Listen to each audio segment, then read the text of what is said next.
Let's slow things down. You don't have to listen too closely, just let your mind wander while we talk about something incredibly unimportant. We'd love to know where you're listening from and what time it is in your part of the world. Drop a comment if you'd like to share. Somewhere in the depths of the Mediterranean Sea, a ship lies quietly, frozen in time. The Uluburun shipwreck, dating back to around 1300 BC, was discovered off the coast of southwestern Turkey. It's not just a pile of old wood and rusty nails, but a veritable treasure chest of historical insight. Among the wreckage, archaeologists found a cargo of luxury items that could make a modern-day billionaire weep. But instead of docking at a bustling port, the ship met a fate more akin to a clumsy belly flop, coming to rest under 150 feet of water. The Uluburun shipwreck is like the Amazon Prime of the Bronze Age, revealing just how interconnected the ancient world really was. Its cargo included copper ingots from Cyprus, tin from Central Asia, and even glass beads from Mesopotamia.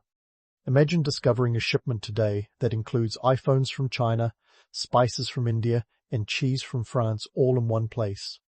This is a practical demonstration of the global economy, Bronze Age style. But let's not romanticize it too much. The reality of these trade routes was far from glamorous. The Mediterranean Sea, while beautiful, was a treacherous highway. Ships had to navigate without GPS or radar, instead relying on the stars and primitive maps. And yet, these ancient traders managed to move goods across thousands of miles. It's a wonder any goods arrived at their destination at all, given the technology, or lack thereof, they had to work with. The Uluburun wreck is like a pop-up book of history, offering a tangible glimpse into the past. Consider the 10 tons of copper ingots found aboard, shaped like ox hides. These were the basic currency of the time, long before coins jingled in the pockets of toga-wearing Romans. And then there's the tin, the unsung hero of the Bronze Age. When combined with copper, it makes bronze, hence the name of the era. Without tin, the Bronze Age would just be the sad Copper Age. This ship was a floating cabinet of curiosities, carrying ivory and ebony from Africa, ostrich eggshells, and even a golden scarab belonging to Nefertiti. That's right, the Queen herself. Talk about a lost luggage claim. These luxury goods tell us that the Bronze Age elite were living it up, with tastes as varied as a modern-day socialite. But these items also signify something more profound, a vast network of trade and cultural exchange that connected distant lands. However, let's not forget the irony here. A ship laden with wealth meeting its demise at the bottom of the sea. It's a bit like winning the lottery and then losing the ticket. This shipwreck is a poignant reminder of the risk inherent in trade. For every successful voyage, there were undoubtedly many that ended in disaster, with prized goods claimed by the sea. It's a testament to the resilience and daring of these ancient traders. The Uluburun wreck didn't just carry tangible goods, it also brought with it new questions and revelations. Before its discovery, historians had a more limited view of ancient trade, often underestimating its complexity and reach. This single shipwreck dramatically expanded our understanding, showing that the Mediterranean was less a series of isolated communities and more a buzzing network of interactions, akin to the Internet of its day. In a world without borders as we understand them, the Mediterranean Sea was the great connector, a dynamic stage for the exchange of goods, ideas, and even diseases. Yes, diseases. While it wasn't all silk and spices, the flow of trade also facilitated the spread of less desirable exports. Yet, this movement was crucial for the development of civilizations, laying the groundwork for what would become the cultural and economic powerhouse of the ancient world. So why does this matter today? Well, in an era where globalization is often debated, the Uluburun shipwreck serves as a historical cautionary tale. It illustrates both the power and peril of interconnectedness. While it brought prosperity and cultural enrichment, it also highlighted vulnerabilities, something modern global economies can certainly relate to. The shipwreck is a time capsule of lessons learned and forgotten, waiting to be rediscovered again from the depths of history. As we sift through the debris of the Uluburun, let's appreciate the irony and the insight it offers. This is a story of ambition and adventure, of luxury and loss, of a world more connected than we might have imagined. The ship might have sunk, but the wealth of knowledge it carries continues to rise. So, next time you order that 2-day shipping, spare a thought for the ancient traders who paved the way, and maybe raise a glass to those who didn't quite make it to shore. And speaking of sinking ships, let's set sail to the Black Sea, where the Synopdi shipwreck from the 5th century BC is about to drop some knowledge bombs. This isn't your typical tale of treasure and tragedy. Nope, this is about the nitty-gritty of ancient Greek trade, where amphorae, those humble, two-handled jugs, were the real MVPs. Forget Homer's epic sagas of gods and heroes. The real drama was in the mundane, everyday goods that kept the classical world ticking. Discovered near the coast of modern-day Turkey, the Synopdi shipwreck wasn't exactly hiding a king's ransom, but it was like peeking into the pantry of ancient commerce. Amphorae, the cargo in question, might not sound glamorous, but they held the economic secrets of the time. These clay containers were the ancient equivalent of shipping containers, used to transport everything from olive oil to wine across the choppy waters of the Black Sea. Forget about gold and jewels. These were the goods that oiled the wheels of Greek trade, literally and metaphorically. Let's talk numbers. The Synopdi shipwreck contained dozens of amphorae, each capable of holding around 25 litres of liquid. Do the math, and you're looking at potentially over 1,000 litres of trade goods per trip. This might not seem jaw-dropping until you realize that this was the lifeblood of economies. In contrast to Homer's tales of heroic quests, this was the gritty reality. Trading olive oil, the ancient world's version of liquid gold, was a cornerstone of prosperity. Now, while Homer might have us believe that the Greeks were all about epic battles and divine interventions, the reality was often more about supply and demand. The Synopdi shipwreck forces us to rethink the image of ancient Greece as a land of philosophers and warriors. Sure, Socrates and Achilles had their moments, but without the steady flow of trade goods, their stories might have played out very differently. The amphorae tell us that the Greeks were not just dreamers, but doers, managing a sophisticated trade network that stretched across the Mediterranean and beyond. Economically speaking, those amphorae were vital. They transported olive oil, which was more than just a cooking staple. This was a multifaceted commodity used in everything from lighting to body care. Imagine ancient Greeks lounging in their togas, well-oiled and well-lit, thanks to the oil from these very amphorae. The Synopdi shipwreck, therefore, uncorks a less romantic but crucial aspect of ancient life, the business of keeping society running smoothly. Let's not forget the practicalities of shipping in the ancient world. It's easy to romanticize the notion of sailors braving the high seas, but it's worth noting that these journeys were fraught with danger. Navigation was a mix of skill and sheer luck, with storms and pirates lurking at every turn. The Synopdi vessel, unfortunately, ended up as a victim of these treacherous waters. Yet its loss is our gain, providing a snapshot of ancient trade that's as tangible as it is enlightening. The amphorae's design also speaks volumes about ancient ingenuity. These jugs were standardized, stackable, and surprisingly efficient. You could say amphorae were the Tetris blocks of the ancient shipping world, designed to maximize space and minimize movement during transit. The Greeks were clearly onto something, long before shipping containers revolutionized modern trade. But perhaps the most fascinating aspect of the Synopdi shipwreck is what it reveals about the economic backbone of the classical world. While the poets sang of heroes and gods, it was the steady, unglamorous trade of goods like olive oil that truly sustained Greek society. These transactions were the unsung heroics, building the foundations upon which the grandeur of Greek civilization stood. The Synopdi shipwreck isn't just a relic, it's a reminder of the relentless march of trade that has driven human progress. It's easy to get swept away by romantic notions of yesteryear, but the truth is, the success of ancient Greece was built on the back of trade ships like Synopdi, quietly plying their routes over the waves. So, while the bards might have missed a trick by ignoring the humble amphora, we won't make the same mistake. As we wrap up this leg of our journey, keep this in mind: history isn't always about the grand gestures or the flashy victories. Sometimes it's about the everyday items, the ones that don't make it into epic poems but are essential all the same. In the world of ancient trade, amphorae were the unsung heroes, silently shaping the economic landscape while the poets sang their songs. We'll continue to explore how these seemingly mundane elements were pivotal to the development of ancient societies. So, stay tuned as we dive deeper into the world of shipwrecks and the secrets they hold. These tales of sunken vessels are far more than mere stories of loss. They are lessons in resilience, innovation, and the relentless pursuit of prosperity. And next time you oil your salad or light a candle, spare a thought for the amphorae that made it all possible. And speaking of ancient trade routes that would have given today's logistics giants a run for their money, let's set sail to the balmy waters off the coast of Indonesia. Here lies the Belitung Shipwreck, a tale of a 9th century Arabian dhow. That's practically begging to be the next big-budget Netflix series. I mean, come on, it's got everything. A mysterious ship, a treasure trove of goods, and the kind of cultural mashup that would make the United Nations proud.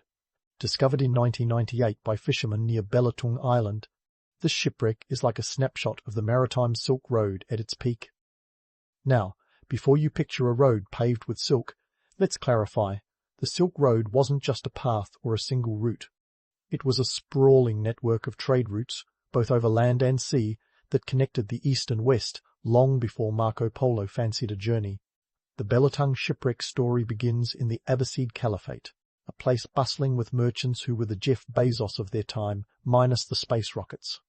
This particular dhow was on its way back home after a shopping spree in the Tang Dynasty's China, loaded with 60,000 pieces of Tang ceramics.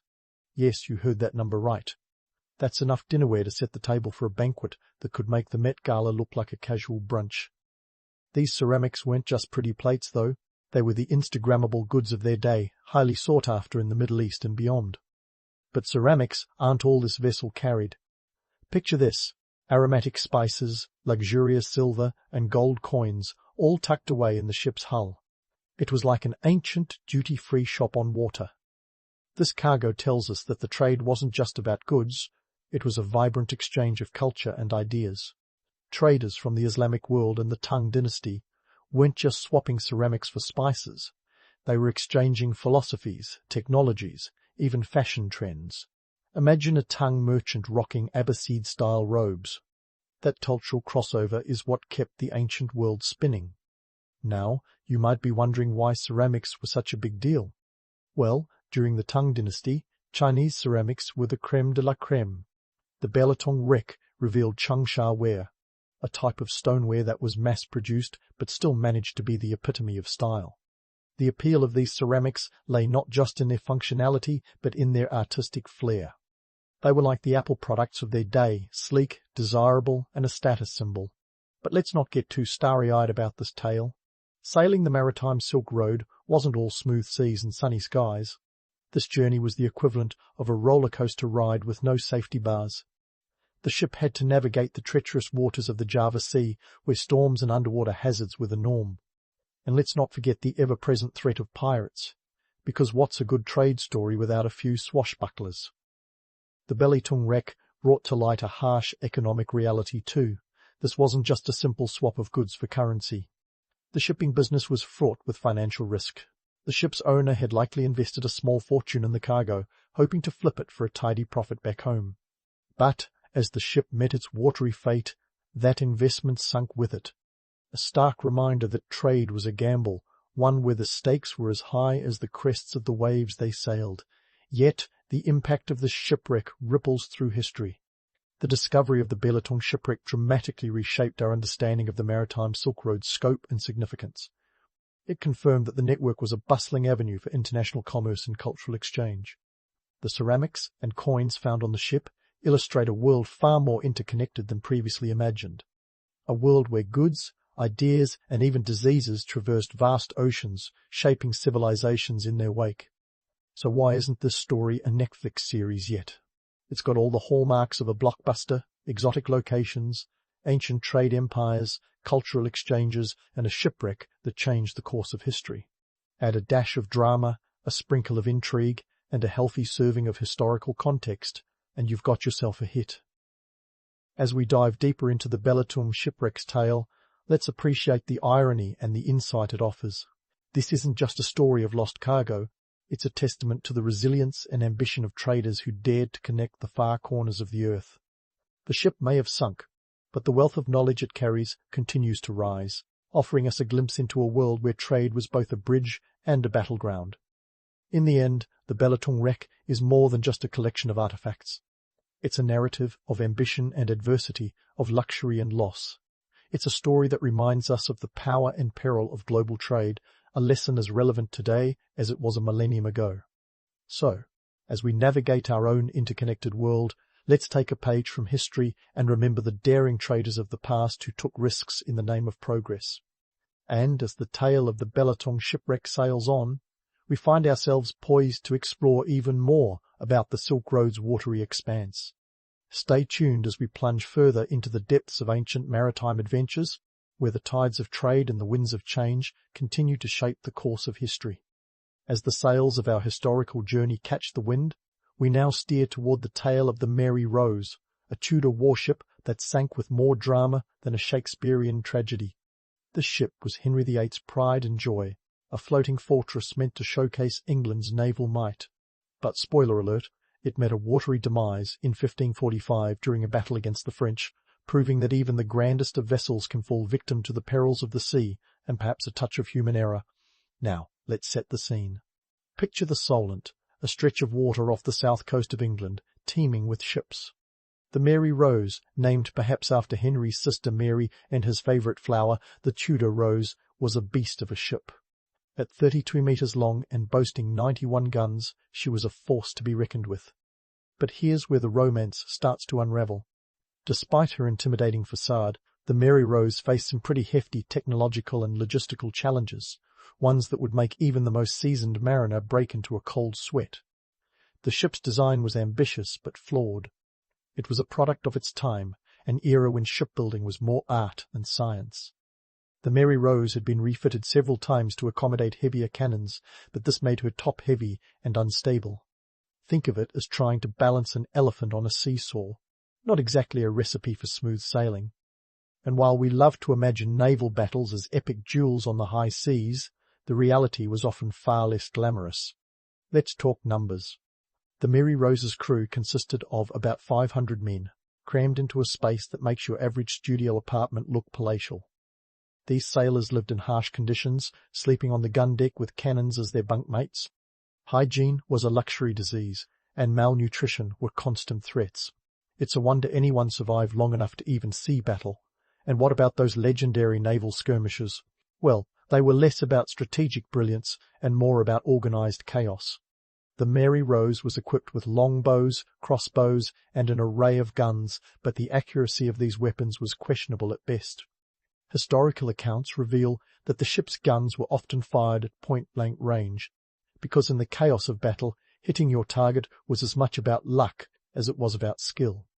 On the fateful day of July 19, 1545, the Mary Rose was part of a fleet defending England from a French invasion. As she turned to fire a broadside, disaster struck. Accounts vary, but it seems a combination of factors led to her sinking.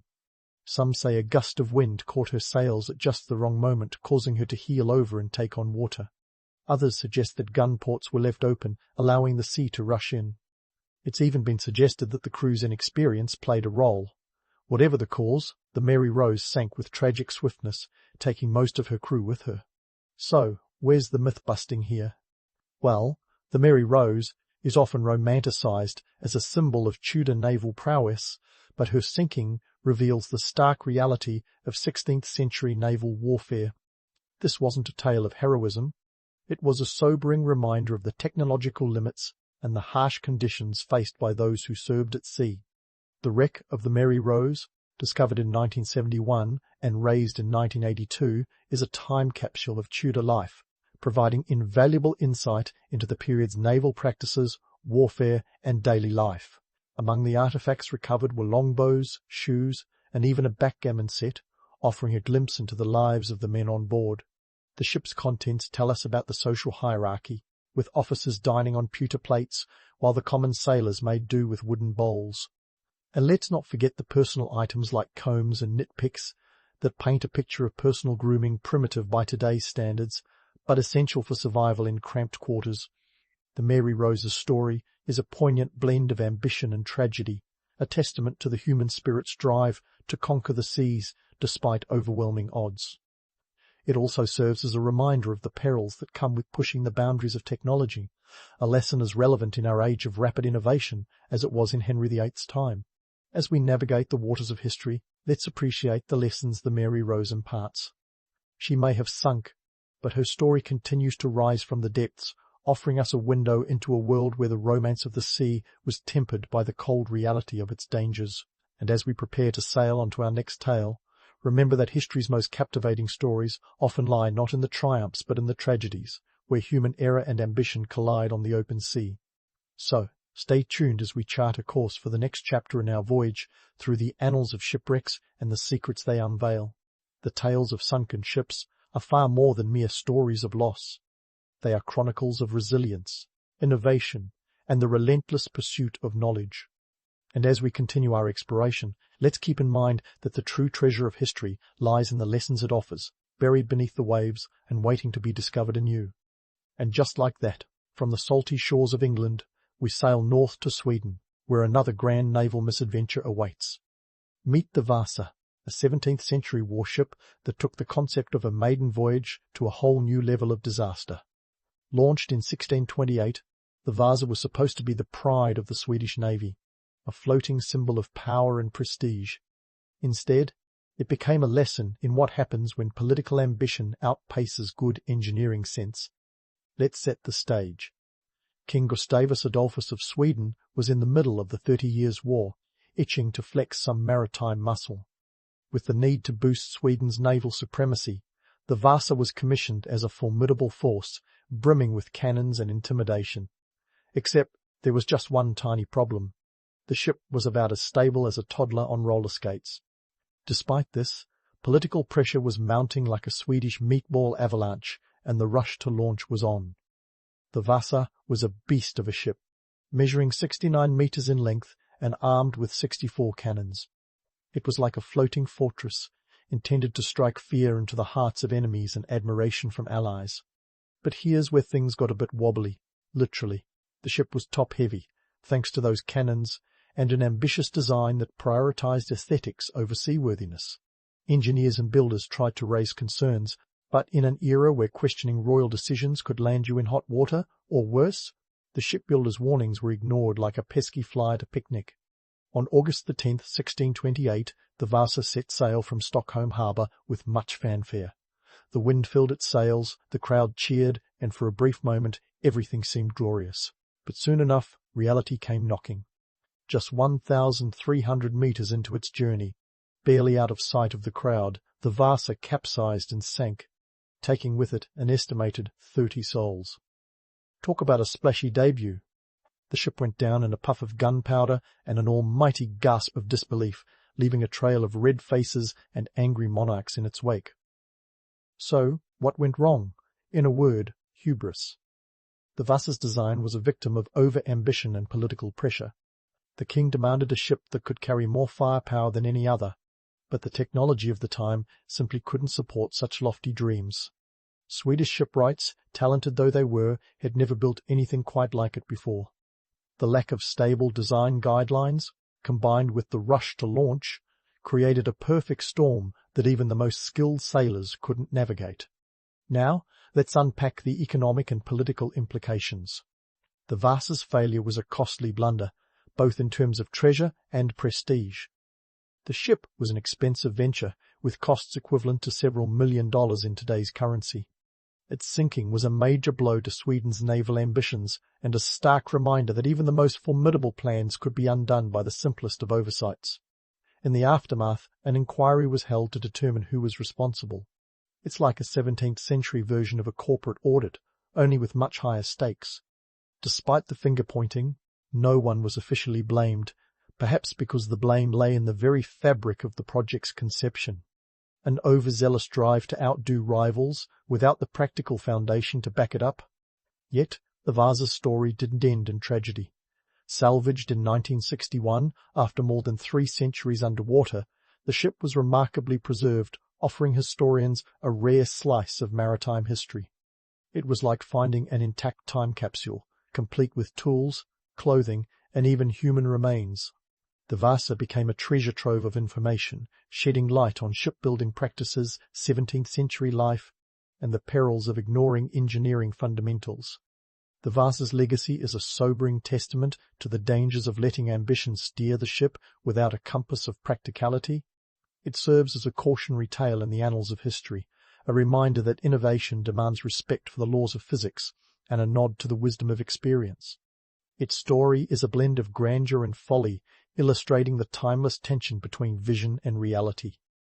So, what can we learn from this parade of shipwrecks we've explored? Well, if history has taught us anything, it's that the sea is as unforgiving as it is vast, and human ambition often sails perilously close to hubris. From the Mediterranean to the Baltic, these sunken vessels tell tales of audacity, innovation, and sometimes a touch of madness. They remind us that while the allure of the uncharted is irresistible, it's the grounded understanding of limits and the respect for the elements that ultimately guide successful voyages. As we wrap up this deep dive into maritime history, let's carry forward the lessons these shipwrecks impart: resilience in the face of failure, the importance of balancing ambition with reality, and the enduring human spirit that dares to chart new courses. In the end, the true treasure of history lies not in sunken gold, but in the insights we glean from those who dared to venture into the unknown. So, as you drift off to sleep, imagine the stories yet to be uncovered, waiting beneath the waves as silent witnesses to the ever-unfolding saga of human endeavour. In a time when woolly mammoths still roamed and the internet was several ice ages away, the Jomon people of ancient Japan were busy doing something quite remarkable, crafting pottery. And not just any pottery, mind you. We're talking about the kind of clay masterpieces that would make even a modern-day ceramicist do a double take. Now, you might be thinking, how hard can it be to play with mud? But let's put it into perspective. The Jomon were shaping clay into intricate forms some 16,000 years ago, long before the wheel was even a twinkle in humanity's eye. It's like discovering someone was making gourmet sushi while the rest of the world was still trying to figure out fire. The Jomon period, which ran roughly from 14,000 BCE to 300 BCE, is named after the distinctive cord-marked patterns found on their pottery. Jomon literally means cord-marked in Japanese. This wasn't your basic, let's roll out some clay and call it a day kind of operation. These ancient artisans used cords to create imprints that would give their pottery a unique, textured look. Think of it as the original Instagram filter but for pots. And they didn't stop at aesthetics. These early clay creations were functional too. They were used for cooking, storage, and sometimes ceremonial purposes, because who doesn't love a good multi-purpose kitchen gadget? But here's where it gets really fascinating. Most of us have been fed the romantic image of a lone potter, peacefully shaping clay by a riverside, the sun setting gently on the horizon. Cue the dramatic music. Reality check, the Jomon people were in the thick of survival. Their world was one where you couldn't just pop down to the local hardware store for a new spatula or a replacement vase. Making pottery was a hands-on, labour-intensive and, let's be honest, a rather messy endeavour. It was a bit more like a scene from a culinary show gone awry, with mud flying, fires roaring, and the occasional primal scream as things didn't quite go to plan. Now, you might wonder, why were these early Japanese folks spending so much time on pottery? The answer is as practical as it is surprising. The Jomon period saw a relatively stable climate, which meant people were beginning to settle down a bit, literally and figuratively. With more permanent settlements, they needed ways to store food, and pottery was just the ticket. Plus, as any good reality TV participant will tell you, presentation is half the battle. The Jomon pots weren't just about function, they were also about showing off a bit, establishing status, and maybe even impressing the neighbours. Kind of like the ancient version of having the latest iPhone. Without the wheel, the Jomon people relied on their hands, some rudimentary tools, and a lot of ingenuity. Their pottery was typically coil-built, meaning they rolled out long strands of clay, stacked them in a circular pattern, and then smoothed them out. It was like building a clay cake, layer by painstaking layer. And let's not forget the firing process. Without modern kilns, these early potters had to rely on open fires. It's one thing to bake a loaf of bread over an open flame. It's quite another to harden a fragile clay pot without turning it into a pile of rubble. Talk about trial by fire, literally. Despite these challenges, the Jomon people mastered the art of pottery to an astonishing degree. Some of the oldest pottery fragments from this period had been carbon dated to around 14,500 BCE, making them some of the earliest known examples of pottery in the world. That's a pretty big deal when you consider that many other cultures were still figuring out how to not starve to death. The Jomon were already ahead of the curve, crafting vessels that were both beautiful and revolutionary for their time. So, next time you hear about ancient Japanese pottery, don't just picture a serene potter channeling their inner zen. Picture a bustling community of innovators, hands caked with clay, pushing the boundaries of what was possible in a time when the wheel was still a centuries-old daydream.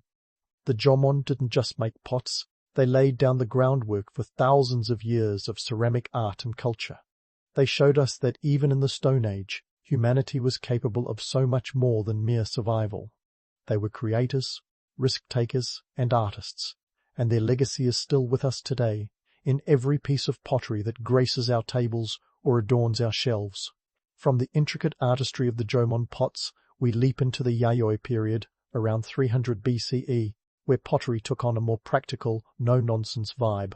If the Jomon era was all about flair and drama, the Yayoi was that friend who swaps out the glittery party outfit for a sturdy pair of work boots.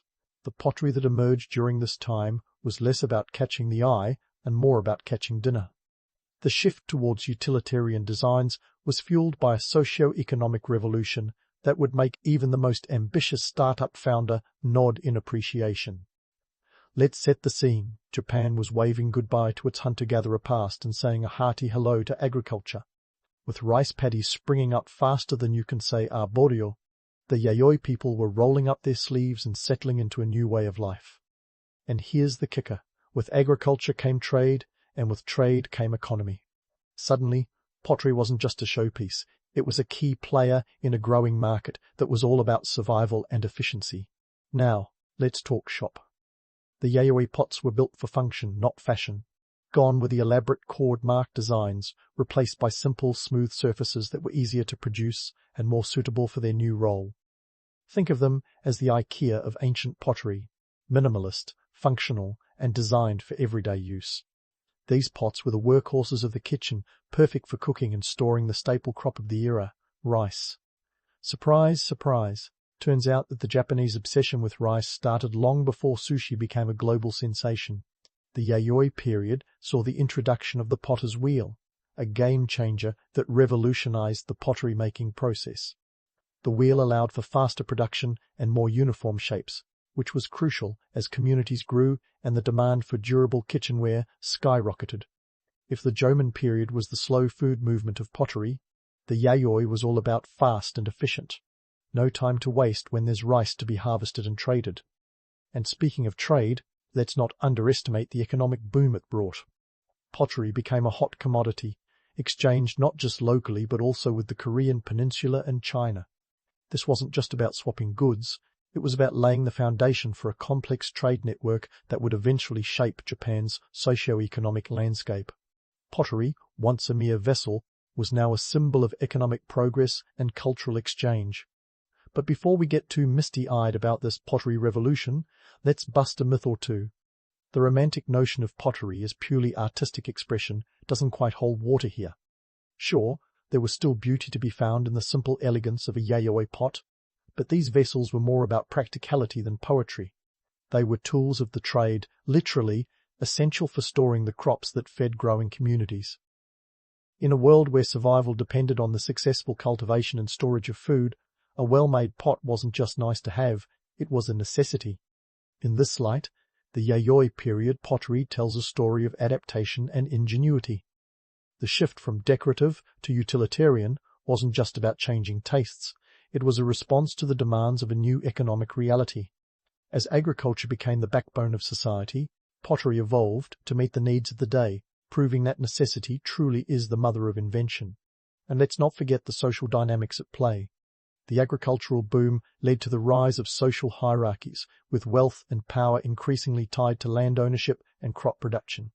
Pottery, once a communal activity of equal artisans, became stratified, reflecting the growing divides in society.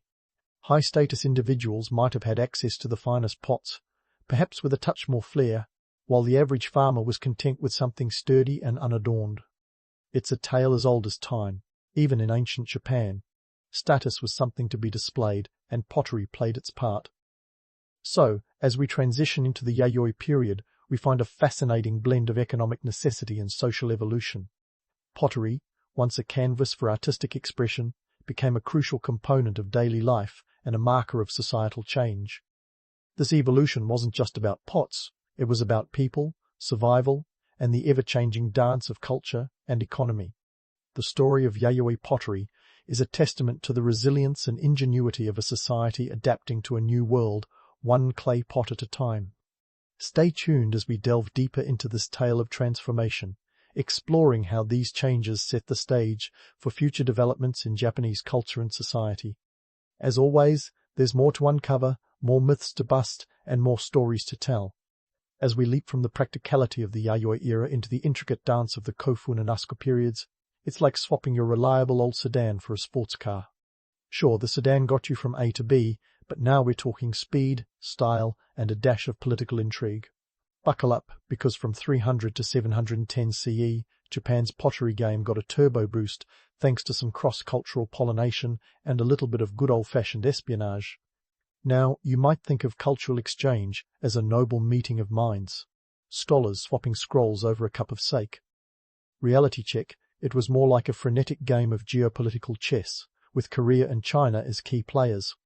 Picture this: Korea, specifically the Baicha Kingdom, and Tang China with the cool kids on the block, with all the latest tech-think kilns that could handle higher temperatures and potter's wheels that spun like a DJ's turntable, and Japan was eager to catch up. This was the era of the colossal tombs, or kofun, that gave the period its name. The elites were busy burying themselves in these grand earth mounds, which were essentially the pyramids of Japan. But let's not get too poetic. These structures were less about eternal glory and more about flexing political power. And what's a power flex without a little cultural appropriation, right? The tombs were often filled with pottery, and here's where the innovation kicks in. The introduction of the potter's wheel from Korea was like handing the keys to a Ferrari to a teenager who'd only ever driven a tractor. Suddenly, Japanese potters could create symmetrical, polished pieces at a speed that would make a cheetah sweat. But wait, there's more. Enter the high-fired suware, another import from the Korean peninsula. This wasn't your run-of-the-mill clay pot. Suware was fired in advanced kilns, reaching temperatures up to 1200 C. That's hotter than a summer day in Death Valley, and the results were game-changing. The high temperatures produced a stone-like finish, turning pottery into durable, sophisticated pieces that could withstand the test of time and fashion trends. These weren't just pots, they were status symbols. The Asuka period kicked things up a notch. This was a time when Buddhism waltzed into Japan, bringing with it a wave of cultural and artistic influence from China. And like any good trend, it came with its own set of accessories, namely, intricate pottery styles that would eventually blend with local traditions to create something uniquely Japanese. But let's not kid ourselves. This wasn't just about artistic expression. The adoption of Buddhism was as much about political maneuvering as it was about spiritual enlightenment. Aligning with Buddhist principles also meant aligning with the powerful Tang dynasty, securing trade routes and, of course, getting first dibs on the latest pottery techniques. These cross-cultural exchanges weren't always the result of peaceful negotiations. Sometimes they were more like a raid on your neighbor's garden, quick, stealthy, and a little bit sneaky. The Japanese court dispatched envoys and monks to China, ostensibly for spiritual and educational pursuits, but they came back with pottery knowledge that would make a master craftsman blush. If there were a phrase book for the era, cultural borrowing might have read more like strategic acquisition. Amidst all this high-stakes political drama, it's easy to forget the real stars of the show, the potters themselves. These artisans were the unsung heroes who took foreign techniques and made them their own, blending them with local traditions to create something entirely new. It's like taking a classic rock riff and turning it into a J-pop hit. Not an easy feat, but when it works, it's pure magic. Speaking of myths, let's debunk one right now. The romantic notion that these potters were solitary geniuses, toiling away in quiet workshops. In reality, pottery production was often a community affair. Huge kilns required multiple hands to operate, and the process was less about individual artistry and more about teamwork. Imagine a bustling workshop, clay flying, fires roaring, and the constant hum of activity. It was more akin to a modern-day startup than a lone artist studio. Everyone had a role to play, from shaping the clay to stoking the kiln fires. Economically, the pottery boom was a double-edged sword. On one hand, it stimulated trade and wealth, as finely crafted pieces became sought-after commodities both domestically and abroad. On the other hand, it widened the gap between the haves and have-nots. Pottery became a marker of status. The more elaborate your collection, the higher your social standing. This wasn't just about utility, it was about making a statement. In a society where appearance mattered, your pottery was your calling card. And let's not ignore the environmental toll. Those massive kilns didn't fuel themselves, and the demand for firewood led to deforestation in some areas. It's the classic tale of progress. For every step forward, there's a footprint left behind. But like any good drama, the story of pottery in the Kofun and Uska periods is one of evolution, adaptation, and the relentless pursuit of something better. As we wrap up this chapter, we're left with a picture of a society in flux, embracing change while clinging to tradition. The pottery of this era is a snapshot of Japan's transformation, a reminder that innovation often comes from unexpected places, and that sometimes, borrowing a little from your neighbors can lead to breakthroughs that define an age. But hold on to your potter's wheel, because this tale is far from over. There's more to uncover as we delve deeper into the centuries that followed, where pottery continued to evolve alongside the ever-changing currents of Japanese society. The story of clay and fire is one of resilience, ingenuity, and the timeless human drive to create something beautiful, even in the face of challenges. So stay tuned, because the kiln is still hot and the pots are still spinning. As the kiln fires of the Asuka period cooled, the Heian period sauntered in, bringing with it a taste for refinement that would make even Marie Kondo nod approvingly. This was a time when the Japanese aristocracy decided that living simply was for suckers. If you were part of the Kyoto elite, you weren't just living, you were performing a daily opera of elegance and sophistication. And pottery? Oh, that became the spotlight-stealing diva of this high society drama. Welcome to the Heian period, where the tea ceremony wasn't just about sipping green liquid, but an art form that could make or break your social standing. Picture this. A gathering of nobles in the dim light of a tea room, each flick of the wrist calculated, each piece of pottery scrutinized like a contestant on a reality TV show. We're talking about the rise of the tea ceremony influence here. A ritual that turned the simple act of drinking tea into an elaborate spectacle of aesthetics and etiquette. And who were the unsung heroes behind the scenes? The potters, of course, crafting delicate bowls that were half art, half status symbol. Now, let's take a peek into the economics of this pottery renaissance. On one hand, you've got luxury ceramics that were the equivalent of having a bespoke suit in your closet. These high-end pieces, often used in the tea ceremonies, were crafted meticulously, sometimes taking weeks to perfect. The artisans behind them were more than potters. They were alchemists of clay, transforming earthy materials into objects of desire. We're talking about ceramics that could cost as much as a small plot of land, with aristocrats eager to flaunt their collections like badges of honor. But here's the kicker. While the elites indulged in their pottery obsessions, the common folk still needed their everyday kitchenware. Enter the mass production of simpler, utilitarian ceramics. These were the workhorses of the time, essential for daily life but far from the spotlight. Yet they were the real economic drivers, produced in vast quantities to meet the needs of the burgeoning population. This duality between luxury and practicality reflects a society straddling two worlds, one of opulence and another of necessity. Now, you might be tempted to romanticize this era as one where art flourished for art's sake. Sorry to burst that bubble, but the financial motivations were as crucial as the artistic ones. Pottery production was a lucrative business, with the nobility's demand for high-quality ceramics fueling an entire industry. Artisans who could cater to these tastes found themselves in high demand, their skills translating into wealth and status. It wasn't just about creating beauty, it was about cashing in on the aristocracy's desire for it. Yet, let's not ignore the social implications. Pottery in the Heian period became a marker of social mobility. A craftsman who mastered the art of luxury ceramics could elevate his status, climbing the social ladder one clay bowl at a time. This was a world where who you knew and who bought your work mattered as much as your skill with the wheel. Connections were currency, and pottery was the ticket to the upper echelons. But here's a myth that needs debunking. The idea that these potters toiled away in isolation, untouched by the world outside their workshops. In reality, the potters were deeply embedded in the social and economic fabric of high-end Japan. They were not just artists but entrepreneurs, navigating a complex web of patronage and competition. Their success depended as much on their ability to network and market their creations as on their technical prowess.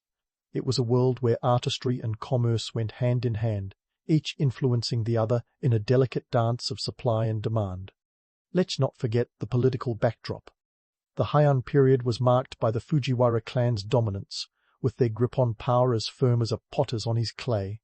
This political stability allowed for cultural pursuits to flourish, creating an environment where the arts could thrive. Yet, it was also a time of intrigue and maneuvering, where alliances were as fragile as the ceramics themselves. The political climate was a pressure cooker, and in this environment, pottery became both a reflection of status and a means of influence. And what about the environmental cost? The production of pottery, particularly the high-fired varieties, required immense amounts of firewood. As forests dwindled, the environmental impact became a pressing concern, though not one that troubled the aristocracy much. After all, what's a few trees compared to the glory of a perfectly crafted tea bowl? It's a reminder that even in a society as refined as this, progress often came with a price. So, as we look at the pottery of the Heian period, what do we see? A tale of contrasts, where luxury and necessity coexist, where art and commerce intersect, and where the quest for beauty is inextricably linked to the pursuit of wealth and status. It's a story as rich and complex as the glazes that adorn these ancient ceramics, and it sets the stage for yet more transformations in the centuries to come. As we continue this journey through Japan's ceramic history, remember that behind each pot is a story of human ingenuity, ambition, and the timeless desire to leave a mark. The tale isn't over yet, so stay tuned for more revelations from the world of ancient pottery, where the next chapter promises even greater innovations and perhaps a few more myths to bust along the way. As we shift our gaze to the Kamakura and Muromachi periods, the world of Japanese pottery unfurls like a drama series with more plot twists than a soap opera. From 1185 to 1573 CE, the scene was set for pottery to reach new artistic heights, all while the backdrop of Japan was less peaceful tea ceremony and more Game of Thrones, Samurai Edition. The Kamakura period saw the rise of the samurai class, and with it an era of military rule that would make even the sternest medieval knight blush. Warfare, you see, was the unexpected muse that drove innovation. As odd as it sounds, nothing spurs creativity quite like a bit of chaos and the occasional sword fight. In the Kamakura period, the new ruling class had a penchant for the simple, rustic aesthetics that reflected their warrior ethos. Gone were the lavish excesses of the high-end aristocrats. The samurai preferred pottery that mirrored their own no-frills, get-the-job-done philosophy. Enter the shigaraki and bison ware, crafted in kilns that could blaze at temperatures hotter than a midsummer barbecue, reaching up to 1300 C. These pieces were earthy, often featuring natural glazes that formed during firing, creating unique, unrepeatable finishes. In a society obsessed with honor and individuality, each piece of pottery became a personal statement, not just a kitchen staple. Now, you might think that pottery's evolution was a peaceful affair. Spoiler alert, it wasn't. The Mongol invasions of 1274 and 1281 left Japan reeling and the economy in tatters. But here's the kicker. Adversity often breeds resilience. As resources dwindled, artisans were forced to innovate. The result? Pottery that was both functional and beautiful, using local clays and glazes that reduced reliance on costly imports. It was the pottery equivalent of a home-cooked meal that's better than anything you'd find at a five-star restaurant. The Muromachi period was no less dramatic. Political instability was the name of the game, with the Ashikaga shogunate's grip on power about as firm as a wet clay pot. Yet, amid the turmoil, the arts flourished. The tea ceremony, previously an elite pastime, became a cultural phenomenon, spurring demand for exquisite ceramics. The humble tea bowl became the star of the show, with styles like raku pottery emerging. These were hand-formed, lo-fi pieces that embodied the wabi-sabi aesthetic, celebrating imperfection and transience. If a raku bowl had a slogan, it would be perfectly imperfect, a motto that resonated in a world where life was unpredictable and beauty was fleeting. Economically, this period was a mixed bag. On one hand, the rise of the merchant class fueled a burgeoning market for pottery. Artisans who could cater to these new consumers found themselves in high demand, their workshops thriving like never before. On the other hand, the political infighting and constant battles left many regions impoverished.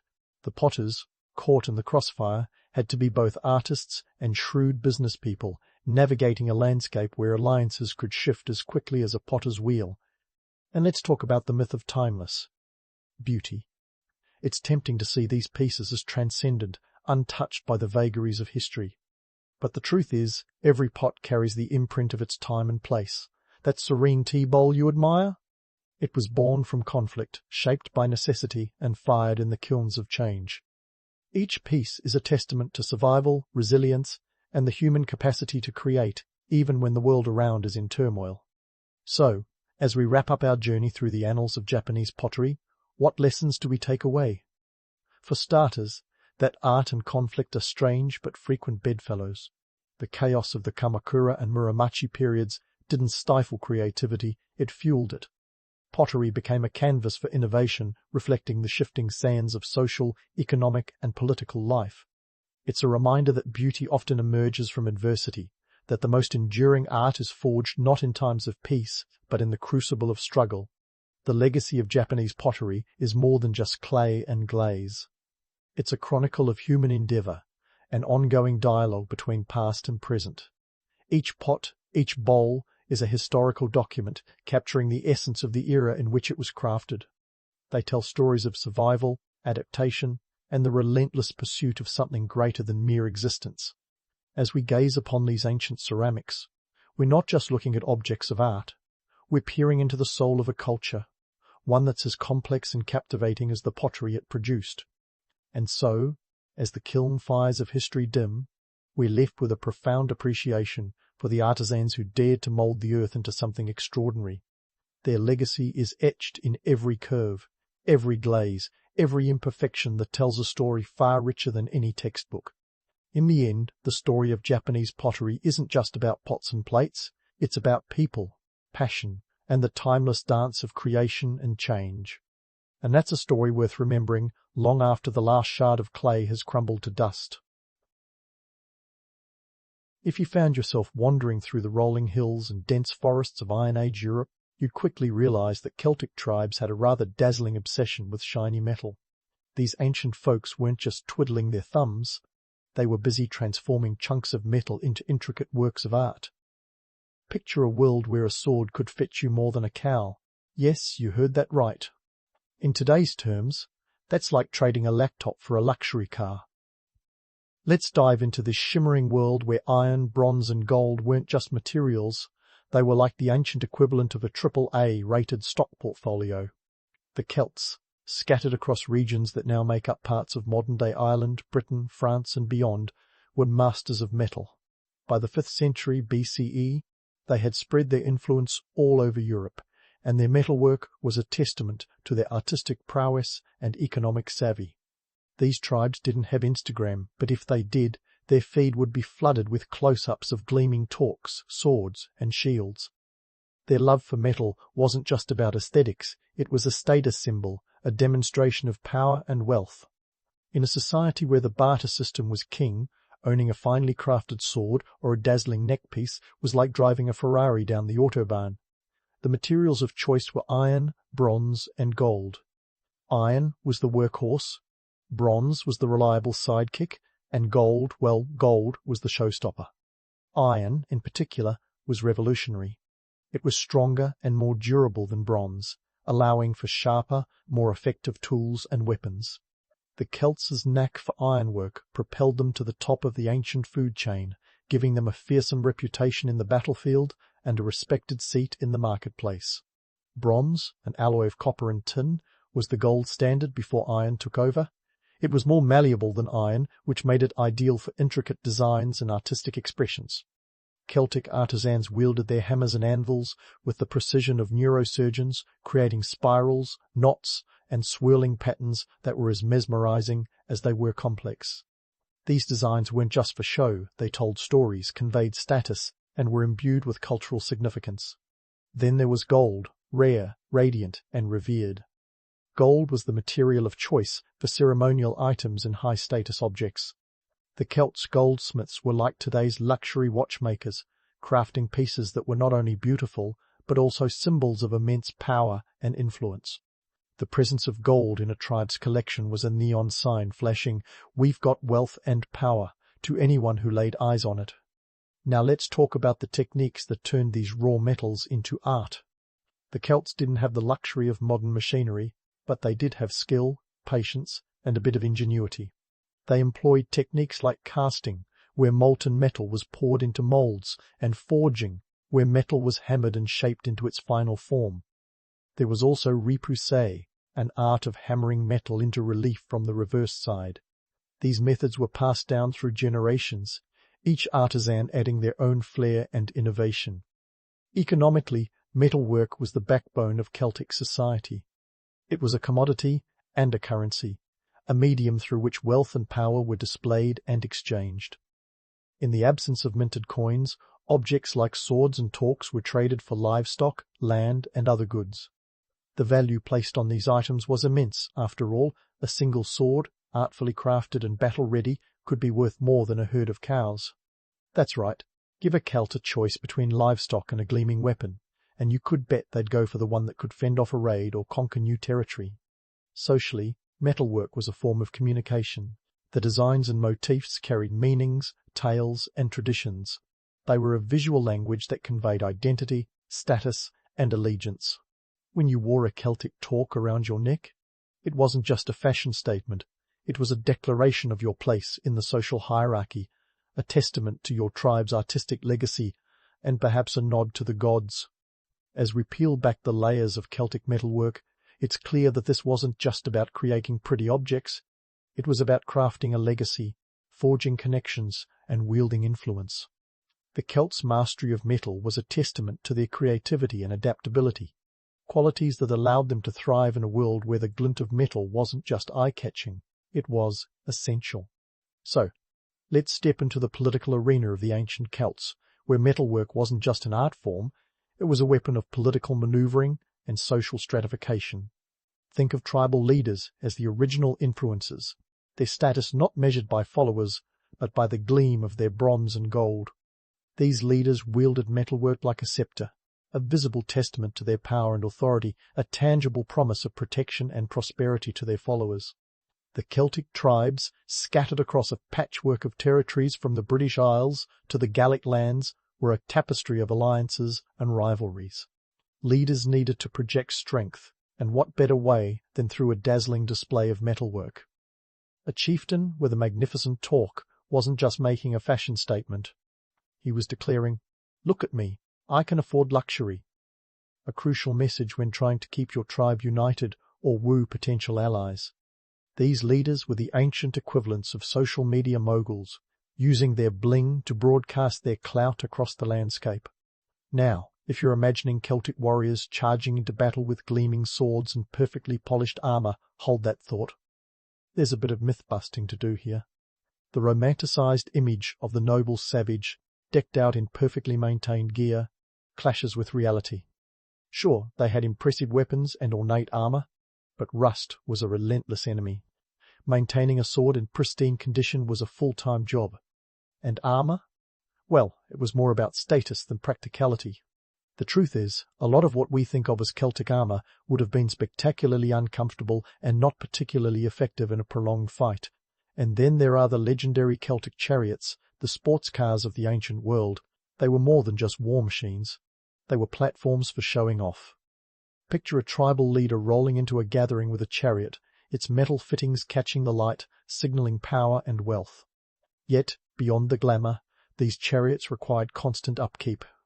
Mud and moisture were constant threats, and a squeaky or broken wheel could turn a grand entrance into an ignominious disaster.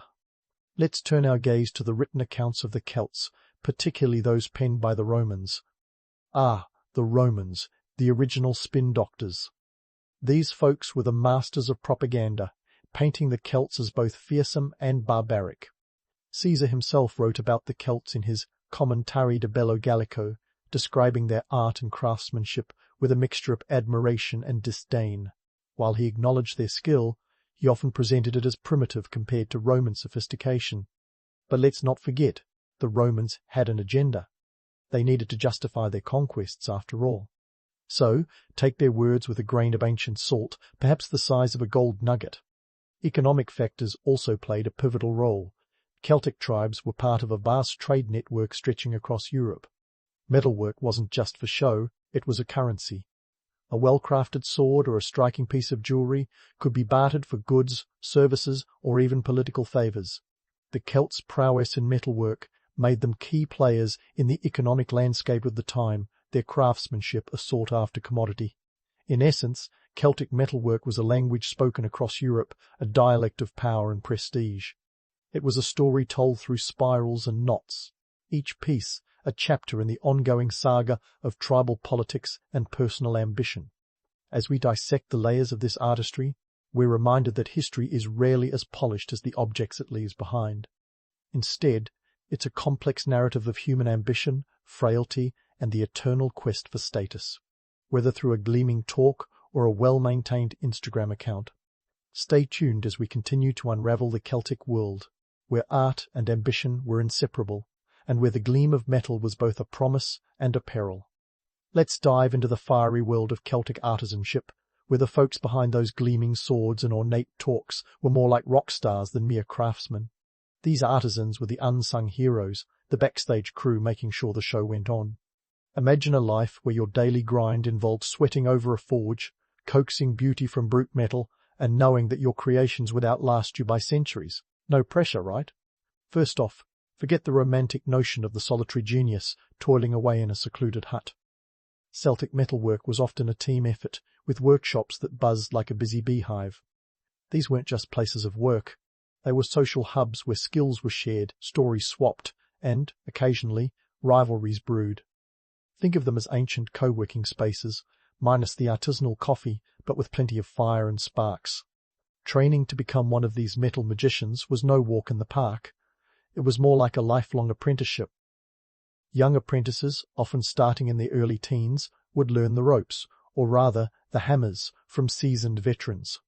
It was a bit like learning to play the guitar from your favourite rock legend, except instead of strings, you had anvils and molten metal. Over time, these apprentices would master techniques that might seem like wizardry to us today, such as lost wax casting and repoussé. The tools of the trade were as varied as the artisans themselves. Forges, anvils, hammers, tongs. These were the everyday companions of a Celtic smith. The forge was the heart of any workshop, a fiery beast that needed constant feeding with charcoal to keep its belly burning hot enough to melt metal.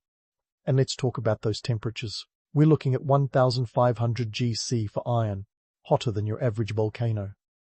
This was no place for the faint-hearted. Socially, the artisans occupied an interesting niche. They weren't at the top of the food chain, like the chieftains flaunting their creations, but they weren't at the bottom either. They were respected for their skills, and their ability to transform raw materials into objects of power and beauty commanded a certain reverence. In a way, they were the influencers behind the influencers, crafting the very symbols that projected power and status. Now, we can't talk about Celtic metalwork without addressing the gender dynamics. While many might imagine burly men hammering away at the forge, the reality might surprise you. Archaeological evidence suggests that women were also involved in metalworking, challenging the traditional narrative.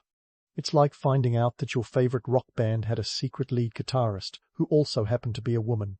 This revelation adds a whole new layer to our understanding of Celtic society, where roles were perhaps more fluid than we've been led to believe. The life of a Celtic smith wasn't all glamorous. It involved long hours, intense labour, and a constant battle with the elements. Metalworking was a sweaty, dirty business, with smoke and soot as constant companions. The physical demands were akin to a full-body workout, and injuries were not uncommon. It was a tough job, but for those who mastered it, the rewards were significant. Their work didn't just pay the bills, it built legacies, forged reputations and, in some cases, secured their place in history. Economically, these artisans played a crucial role. Metalwork was a significant industry, a cornerstone of the Celtic economy. The pieces they crafted were not only traded locally but also across vast distances, from the British Isles to the far reaches of Eastern Europe. Their creations were sought after, and the skills required to produce them were highly valued. In a world without banks or currency, a well-made sword or a finely crafted torque was as good as gold. As we peel back the layers of Celtic metalwork, we find a world where art and labour were inseparable, where the forge was both a workplace and a stage. These artisans might not have had their names etched into history like the chieftains and warriors who wielded their creations, but their legacy is undeniable. They were the architects of a visual language that spoke of power, prestige, and identity, a language that still echoes through the ages. Stay tuned as we continue to delve into the Celtic world, exploring the intricate dance of art, power, and identity that defined an era.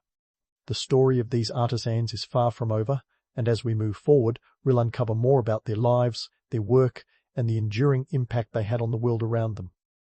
As the echoes of Celtic hammers ring in our ears, we turn our gaze to the broader cultural tapestry that these artisans wove with their metalwork. The Celts weren't isolated in their endeavours. They were part of a vibrant, interconnected European world. Think of it as the Iron Age version of the EU, minus the bureaucracy and with a lot more swords. Trade networks were the lifeblood of this Celtic world, stretching from the misty coasts of Ireland to the sun-drenched lands of Italy and beyond. These weren't just routes for goods, they were highways for ideas, styles, and innovations. Picture a bustling market scene where a Celtic trader haggles over the price of a finely wrought torque, only to be distracted by the gleam of a Roman amphora or the intricate patterns on a Greek vase. This was a world where cultural exchange was as valuable as any physical currency.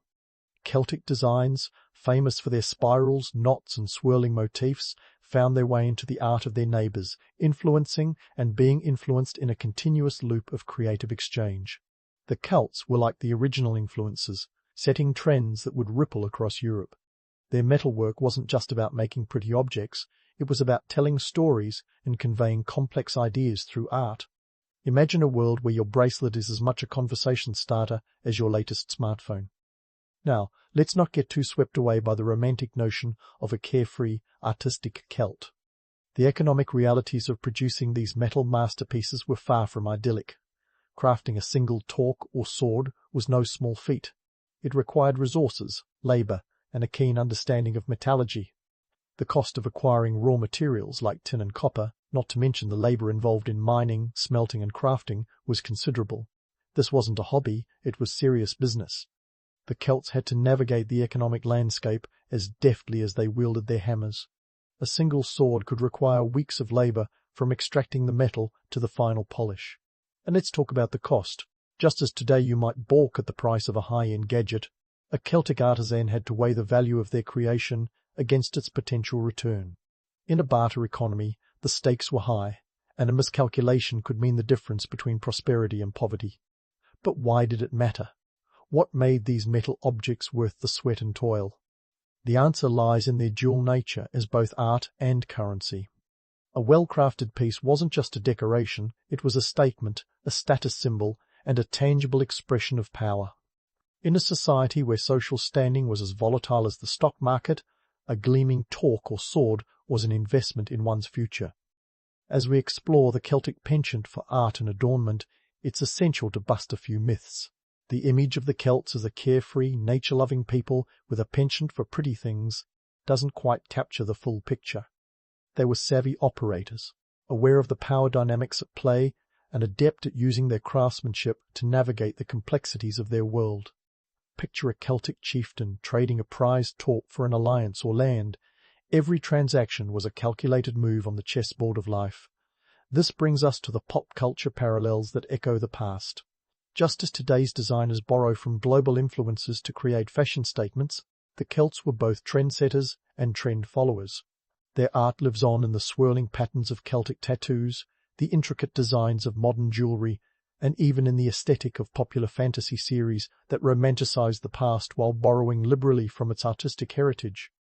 It's a testament to the enduring appeal of their craftsmanship that these designs continue to captivate us. In this cultural melting pot, the Celts were both contributors and beneficiaries. Their craftsmanship found admirers far and wide, and they, in turn, were inspired by the art and techniques of their neighbours. This cross-pollination of ideas wasn't just about aesthetics, it was about survival, adaptation, and the relentless march of progress. In a world where alliances could shift with the wind, the ability to adapt and innovate was as crucial as any weapon. Yet, beneath the shimmering surface of Celtic metalwork lies a story of grit and perseverance. These artisans, the unsung heroes of their time, navigated a world fraught with challenges, balancing the demands of creativity with the harsh realities of economics. Their legacy is a testament to the power of art to transcend time, to speak across ages, and to remind us of the indomitable spirit that defines humanity. As we continue our journey through the world of Celtic artistry, we find ourselves immersed in a narrative that is as dynamic as it is enduring. The story is far from over, and as we delve deeper into the economic and cultural forces that shaped these ancient creators, we uncover a world where art and life were inseparably intertwined. Stay tuned as we further unravel the intricate dance of history, where the gleam of metal tells tales of ambition, identity, and the timeless quest for meaning. As we venture further into the realm of Celtic artistry, it's time to unravel the lasting legacy these ancient metalworkers left behind. And boy, did they leave behind more than just a few shiny trinkets. The Celts might not have had social media, but they certainly knew how to make an impression that would echo through the ages. Their metalwork wasn't just a fleeting trend, it was a cultural statement that continues to inspire awe and imitation. Let's start with some of the heavy hitters in the Celtic Metalwork Hall of Fame. You've got pieces like the undisturbed cauldron, dating back to the 2nd or 3rd century BCE. This silver bowl wasn't just for holding your morning cereal. It was a dazzling display of intricate craftsmanship and mythological scenes, possibly used for rituals. Weighing in at over 9 kilograms, it's a testament to the Celts' ability to combine art and function. Then there's the Battersea shield, a bronze masterpiece discovered in the River Thames. Its swirling patterns and red enamel inlays are the Iron Age equivalent of a designer handbag, screaming power and prestige. But perhaps the most iconic of Celtic creations is the torque. These neck rings, often made from twisted strands of gold or bronze, were more than just accessories. They were badges of honour. The Snettisham Great Torque, for example, is a jaw-dropping piece of artistry made from almost a kilogram of gold and silver. When you wore something like that, you weren't just making a fashion statement, you were practically shouting, "I'm a big deal." These surviving pieces tell us a lot about the people who made and wore them. They reveal a society that valued artistic expression and technical prowess, one where metalwork was as much about identity and status as it was about utility. The Celts were storytellers, weaving narratives into the very fabric of their creations. Each piece was a reflection of the wearer's place in the social hierarchy, their tribal affiliations, and possibly even their spiritual beliefs. Now, before we start painting the Celts as the rock stars of antiquity, let's debunk a few lingering myths. First off, the notion that Celtic art was purely about aesthetics is a bit of a fantasy. Sure, their work was beautiful, but it was also deeply practical. The Celts weren't just making pretty things for the sake of it, they were creating objects that served specific purposes, whether ceremonial, martial, or economic. And let's tackle the myth of the solitary Celtic artisan, toiling away in picturesque isolation. As romantic as it sounds, the reality was far more communal. Workshops were bustling hubs of activity where knowledge and techniques were shared and honed. It was a collaborative effort, akin to a modern-day startup, where innovation thrived through teamwork and shared expertise. So why do these myths persist? Partly because the idea of the lone brooding artist resonates with our modern sensibilities. Plus, the allure of a bygone era where life seems simpler and art more authentic is hard to resist. But the truth is, the Celts were as savvy and strategic as any modern entrepreneur, using their artistic skills to navigate a complex social and economic landscape. And what of their influence today? Celtic designs have made a comeback in a big way. You see their intricate knots and spirals in everything from tattoos to jewelry to logos. It's as if the Celts left a visual breadcrumb trail for modern creatives to follow. This revival is more than just a nod to the past. It's a testament to the timeless appeal of their artistry. In a world where we often look to the past for inspiration, Celtic designs offer a bridge between ancient tradition and contemporary trends. The legacy of Celtic metalwork is a shining example of how art can transcend time. It speaks to the enduring human desire to create beauty, to express identity, and to leave a mark on the world.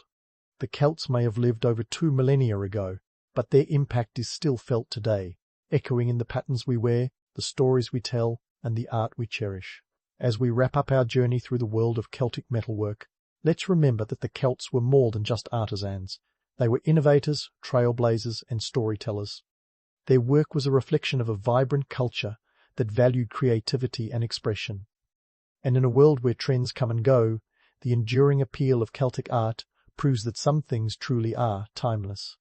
So next time you spot a Celtic knot or admire a piece of ornate metalwork, take a moment to appreciate the legacy of those ancient smiths. They might not have had hashtags or followers, but they knew how to make a lasting impression. Who knew that a bit of metal and a lot of skill could leave such an indelible mark on history?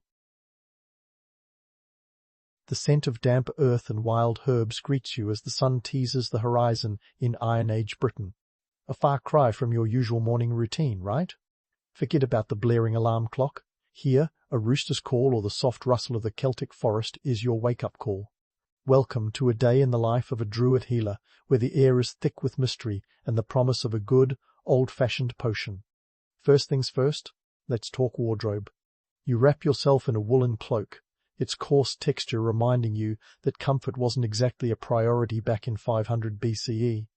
But hey, it does the job of keeping you warm against the chilly morning breeze. As you step outside your roundhouse, made of wattle and daub that would make any modern architect weep, you catch sight of the tools of your trade. There it is, the bronze sickle. It's not just any sickle, mind you.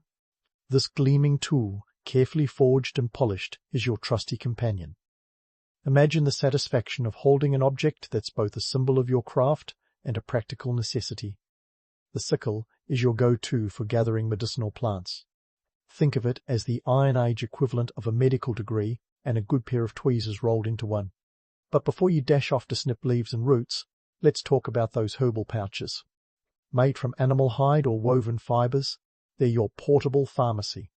Filled with dried herbs and plants like yarrow, mistletoe, and willow bark, each pouch is a testament to the extensive knowledge you've accumulated. Mistletoe, for instance, wasn't just for kissing under, it was revered for its supposed healing properties. And willow bark? That's nature's aspirin, folks. Salicin, the active ingredient, relieves pain and reduces fever. The ancients were onto something, weren't they? Now, let's address the economic side of things. You might think a bronze sickle is just a farming tool, but in Iron Age Britain, it's a hot commodity. Bronze isn't cheap. It's a mixture of copper and tin, both of which require mining and trade. You can't just pop down to the local smithy and pick one up without some serious bartering. This tool represents a significant investment, reflective of your esteemed position in the society. Druids weren't just tree huggers after all. They were the intellectual elite, wielding influence as doctors, priests, and even political advisors. Kind of like ancient multitaskers who'd ace any job interview today. Speaking of influence, it's time to debunk the myth of the Druid as a solitary mystic. Sure, the image of a lone figure communing with nature is romantic, but reality paints a different picture. Druids were integral to tribal politics, often advising chieftains on matters of war and peace. They might have been spiritual guides, but they were also shrewd negotiators and power players. Imagine a mix of a modern-day minister, a TED Talk speaker, and a UN advisor, all rolled into one. As you gather your herbs, you can't help but appreciate the wealth of knowledge passed down through oral tradition. No written records for these folks. Everything you know is stored in that brilliant noggin of yours, transferred through stories and teachings. It's like an ancient version of Wikipedia, but without the citations and edit wars. The morning passes with a rhythm as timeless as the hills. You've collected what you need, and the sun is now a little higher, casting long shadows over the landscape. Your pouches are full. The sickle gleams with satisfaction. Or maybe that's just the sunlight. Either way, your morning rituals have set the stage for the day's healing duties. While the world around you hums with the promise of the day, remember this: the life of a Druid healer isn't just about potions and rituals, it's a delicate balance of knowledge, diplomacy, and a touch of the mystical. You're a keeper of secrets and a beacon of wisdom in a world where the line between superstition and science is as blurred as a foggy morning. Keep that sickle handy, because the day is just getting started. Rubbing your hands together, you head out for your rounds, a Druid on a mission. Today, you're not just a healer, you're the social glue holding the community together. The path leading out of your roundhouse is well trodden, a testament to your frequent visits to local households that could use a sprinkle of wisdom or a dash of healing. First stop, the home of the chieftain. His roundhouse is the Iron Age equivalent of a penthouse suite, perched on a slight rise for strategic advantage. Everyone knows location is key, even in 500 BCE. As you approach, the aroma of roasting meat fills the air, a reminder that status sometimes comes with perks, like an extra hunk of boar. But you're not here for a free meal. You're here because the chieftain's youngest has a stubborn cough that could use some of that willow bark magic. Inside, the chieftain's family and a few of his warriors gather around the hearth, a place of warmth and, today, a bit of worry. The social hierarchy in this scene is as clear as a cloudless sky. The chieftain holds court, his word law, his nod a blessing. His wife manages the household with the precision of a seasoned general, ensuring that everyone knows their role in this domestic battleground. The warriors, part-time bouncers and full-time swagger, linger nearby, their loyalty as ironclad as their swords. As you step into the circle of firelight, all eyes turn to you. You're the embodiment of hope and knowledge. But let's be real, there's also a bit of skepticism. After all, who wouldn't question a healer whose remedies sometimes involve animal entrails, or a concoction of herbs that smells like a swamp? But the respect is genuine, rooted in your ability to navigate the thin line between life and death. With a swift, practiced motion, you reach into your pouch and pull out the willow bark, explaining its benefits in a tone that's both authoritative and reassuring. You see, in an age without Google or WebMD, your word is gospel. You instruct the chieftain's wife on how to prepare the bark into a soothing tea. It's a simple remedy, but when you're dealing with the Iron Age version of a common cold, simplicity is often the magic bullet. And just like that, you're off to your next appointment, leaving behind a household that's a little less worried and a little more grateful. You cross a field, the dampness of the ground seeping through your shoes, reminding you that the Iron Age wasn't exactly known for its advanced footwear technology.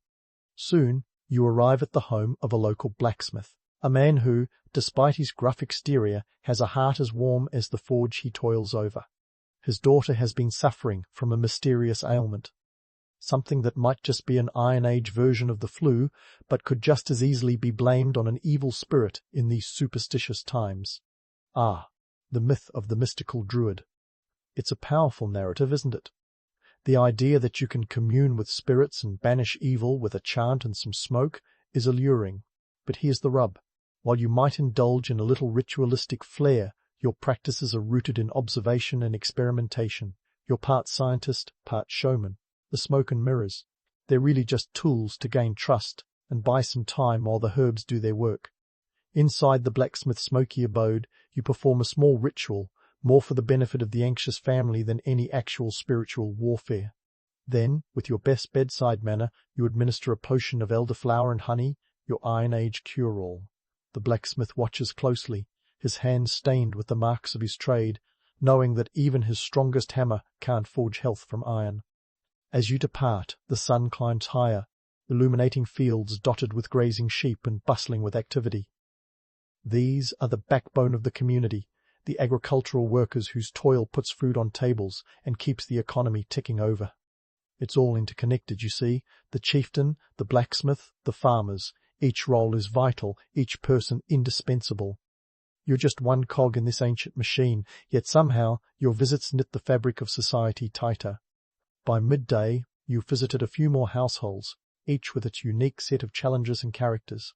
A farmer with a twisted ankle from a misstep in the muddy fields, a weaver whose hands are crippled with arthritis, each one relying on your extensive knowledge and perhaps a little bit of your charm. Throughout your rounds, the myth of the mystical Druid follows you like a shadow. It's a double-edged sword, this reputation. It commands respect, sure, but it also demands results. There's no room for error when people's lives hang in the balance. While you might not have a potion for every ailment, you do have the wisdom to discern when a gentle touch or a kind word might do more good than any herb. As the afternoon sun begins to dip, casting long shadows across the landscape, you find yourself heading toward the village outskirts. Here, the homes are smaller, the families larger, and the struggles more pronounced. It's a stark reminder of the economic disparities that have always existed, even in societies that seem simple and egalitarian at first glance. Your final visit of the day is to an elderly woman who lives alone. She's as much a part of this community as anyone, her stories weaving a rich tapestry of history and memory. She invites you in for a cup of nettle tea, her hand shaking slightly as she pours. It's a humble offering, but it speaks volumes about the bonds that tie people together. As you sit and listen to her tales of days gone by, you realize that the role of a druid is as much about healing the mind and spirit as it is about treating the body. In a world where the past is always just a heartbeat away, these stories are a balm, a way to ensure that the community doesn't just survive, but thrives. And so, as the day draws to a close, you make your way back home, your mind buzzing with the events of the day. The air is cool and crisp, the stars beginning to twinkle above like ancient sentinels. You're tired, yes, but it's a good kind of tired, the kind that comes from knowing you've made a difference in the lives of others. As you cross the threshold of your roundhouse, the familiar scents of herbs and smoke enveloping you, you can't help but reflect on the day. You've seen the reality behind the myths, felt the weight of responsibility, and witnessed the strength of community. But most importantly, you've been reminded that the line between legend and reality is often as thin as a thread, barely discernible yet infinitely significant. And with that, you hang up your cloak and let the flickering firelight lull you into a well-deserved rest. As the fire crackles in your roundhouse, you kick back, letting the day's events simmer in your mind like a well-brewed potion. But the evening's not over yet, my intrepid time traveller. Before you can enjoy a full night's rest, there's a healing ceremony to oversee, a quintessential druidic duty that's part science fair, part theatrical performance, and all community spectacle. Think of it as the Iron Age version of a TED Talk, but with more smoke and fewer PowerPoint slides. The location? A clearing in the woods, not too far from your cozy abode. This natural amphitheatre is your stage, the towering trees your audience. It's the kind of place that would make even the most hardened skeptic feel a twinge of the mystical. The ceremony tonight is for a young warrior injured in a skirmish, an event that's as common here as a traffic jam in modern-day Manhattan. His comrades have carried him here, his leg sporting a gash that, in today's world, would have you reaching for antiseptic wipes and a tetanus shot. Instead, you're reaching for your trusty herbal pouches. Inside, a collection of nature's greatest hits, willow bark for pain, of course, but also comfrey for healing wounds and a dash of valerian root to calm the nerves. These aren't just random picks from Mother Nature's pantry. Each herb is chosen with the precision of a surgeon and the flair of a master chef. After all, the druidic approach isn't just about healing the body, it's about putting on a show that reassures the community that all is well in the world. As the crowd gathers, you begin by crushing the willow bark, a task that requires both finesse and a bit of elbow grease. The bark, rich in salicin, is your ace card, a painkiller that predates Bayer's aspirin by about 2,500 years. Not bad for a civilization that thought iron was cutting-edge tech, right? You mix it with water to create a paste, your movements slow and deliberate, each gesture laden with intent. Your audience, a mix of warriors, villagers, and curious onlookers, watches with the kind of rapt attention usually reserved for a Netflix binge. Now, it's time to debunk the myth of the druid as a mystical magician waving a wand. Sure, you might chant a few words, mostly to keep the crowd's attention and add a sprinkle of drama, but your real power comes from knowledge and practicality. The idea of druids wielding magic is as enticing as it is misleading. The truth? They were early scientists. Their spells, rooted in empirical observation and experimentation. It's not so much Hogwarts as it is Harvard, with a touch of Cirque du Soleil. As you apply the paste to the warrior's wound, you can almost feel the collective sigh of relief from the crowd. Here's the thing. In a world where a simple infection could spell doom, your remedies are nothing short of miraculous. The economic context of this ceremony is worth noting too. Willow bark might be locally sourced, but other ingredients like valerian could require trade with neighbouring tribes, making them valuable commodities. The cost of maintaining a stock of diverse herbs is a testament to the community's investment in health. A prehistoric healthcare plan, if you will. And then there's the social angle. This ceremony isn't just about healing a warrior, it's a community bonding experience.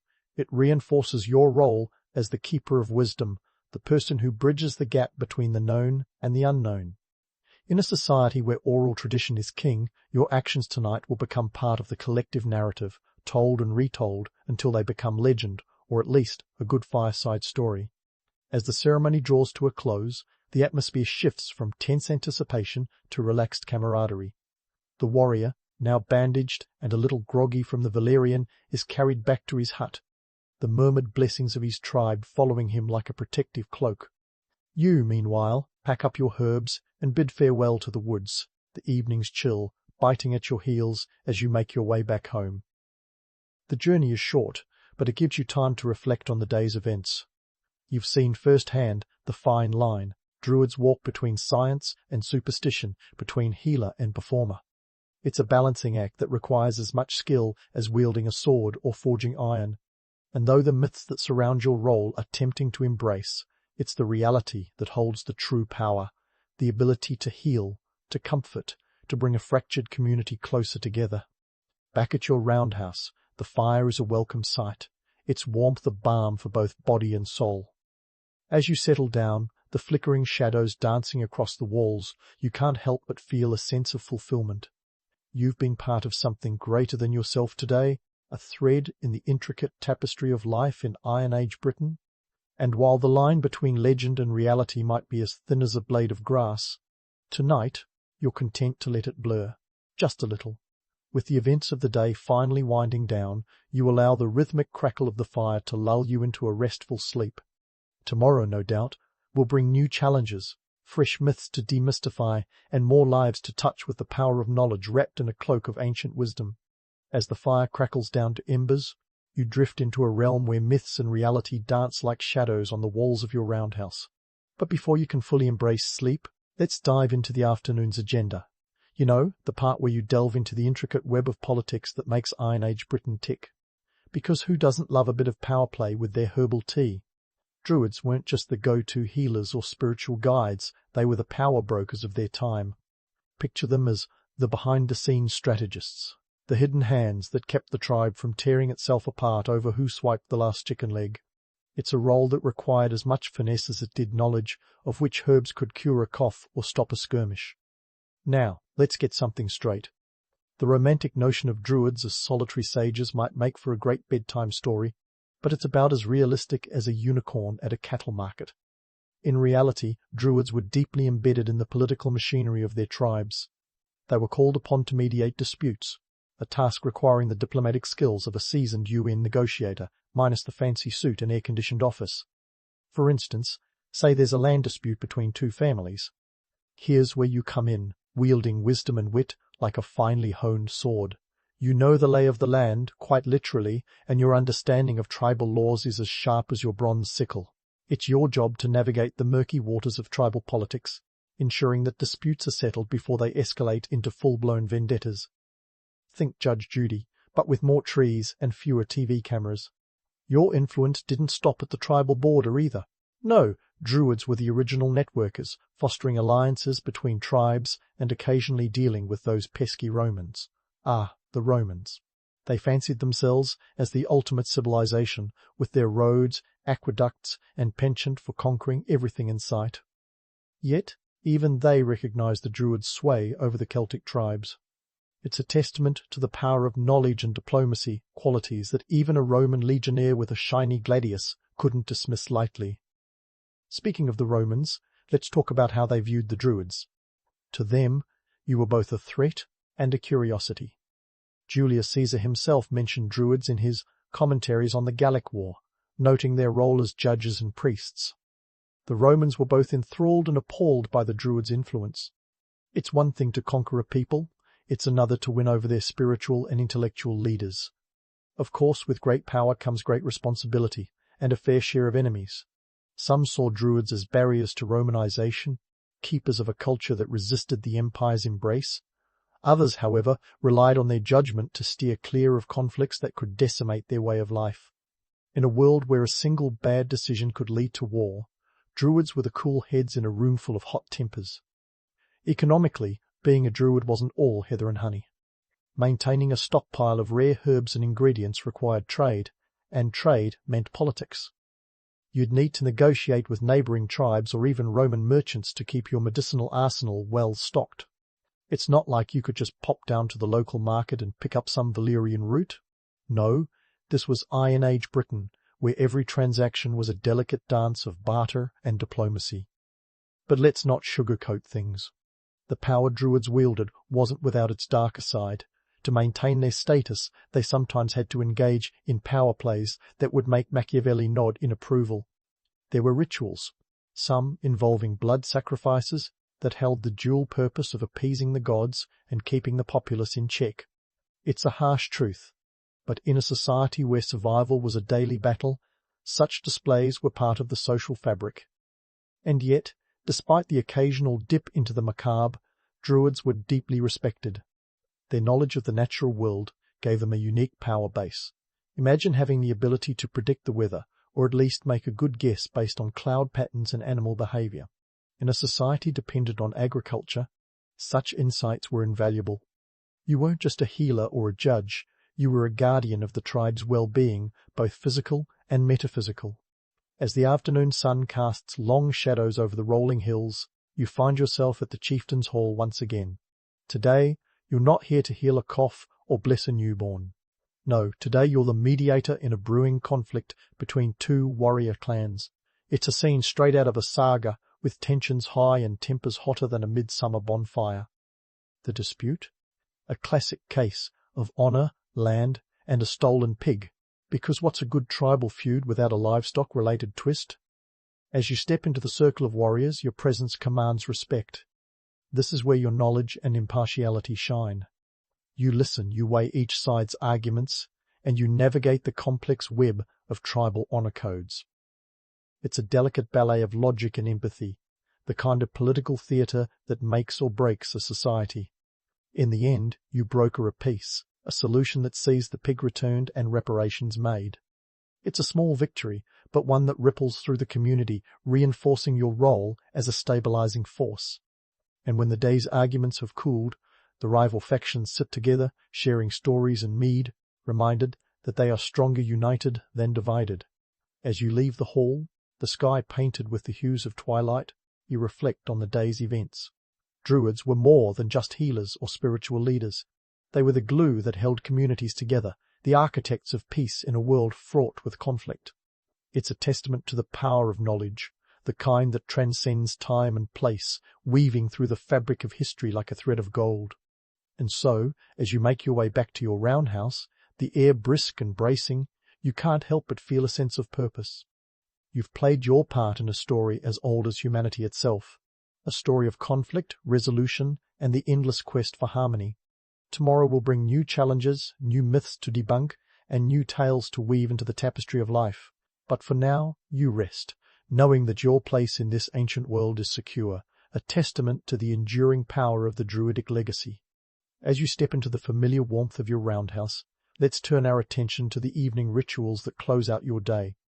The fire's glow casts dancing shadows on the wattle and daub walls, setting the stage for the final act in the Druidic drama that is your life. This isn't just about winding down, it's about reinforcing the social fabric that keeps the community from unraveling like a poorly woven tunic.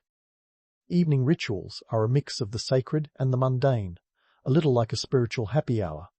Picture this. You're not just tending to the hearth, you're tending to the heart of the community. The rituals are designed to bring people together, whether it's through storytelling, music, or communal meals. These gatherings aren't just feel-good sessions. They're a crucial part of societal cohesion. They remind everyone that despite the day's disputes and the odd stolen pig, you're all part of the same narrative. As the villagers gather around, you might lead them in a simple ceremony to honor the gods, asking for their blessings on the crops, the livestock, and the people. It's a time for reflection, a pause in the relentless march of survival. This evening, perhaps you guide them in a ritual that involves lighting a series of small fires in a circle, symbolizing unity and protection. A kind of Iron Age insurance policy against the unknown. While the flames crackle and pop, let's debunk another myth, the image of the Druid as a lone, enigmatic figure, forever shrouded in mystery. The reality is far more grounded. Druids were community leaders, and their rituals served practical purposes. They were a way to mark time, to celebrate the changing of the seasons, and to reinforce the rhythms of agricultural life. They were less about mysticism and more about maintaining the social order, offering a sense of control in a world that could be as unpredictable as British weather. Now, while you might not be donning a white robe and chanting in a stone circle, sorry, Stonehenge enthusiasts, there's still a touch of theatricality to these evening gatherings. You're a master of ceremonies, blending the sacred and the social with the skill of a seasoned performer. And why not?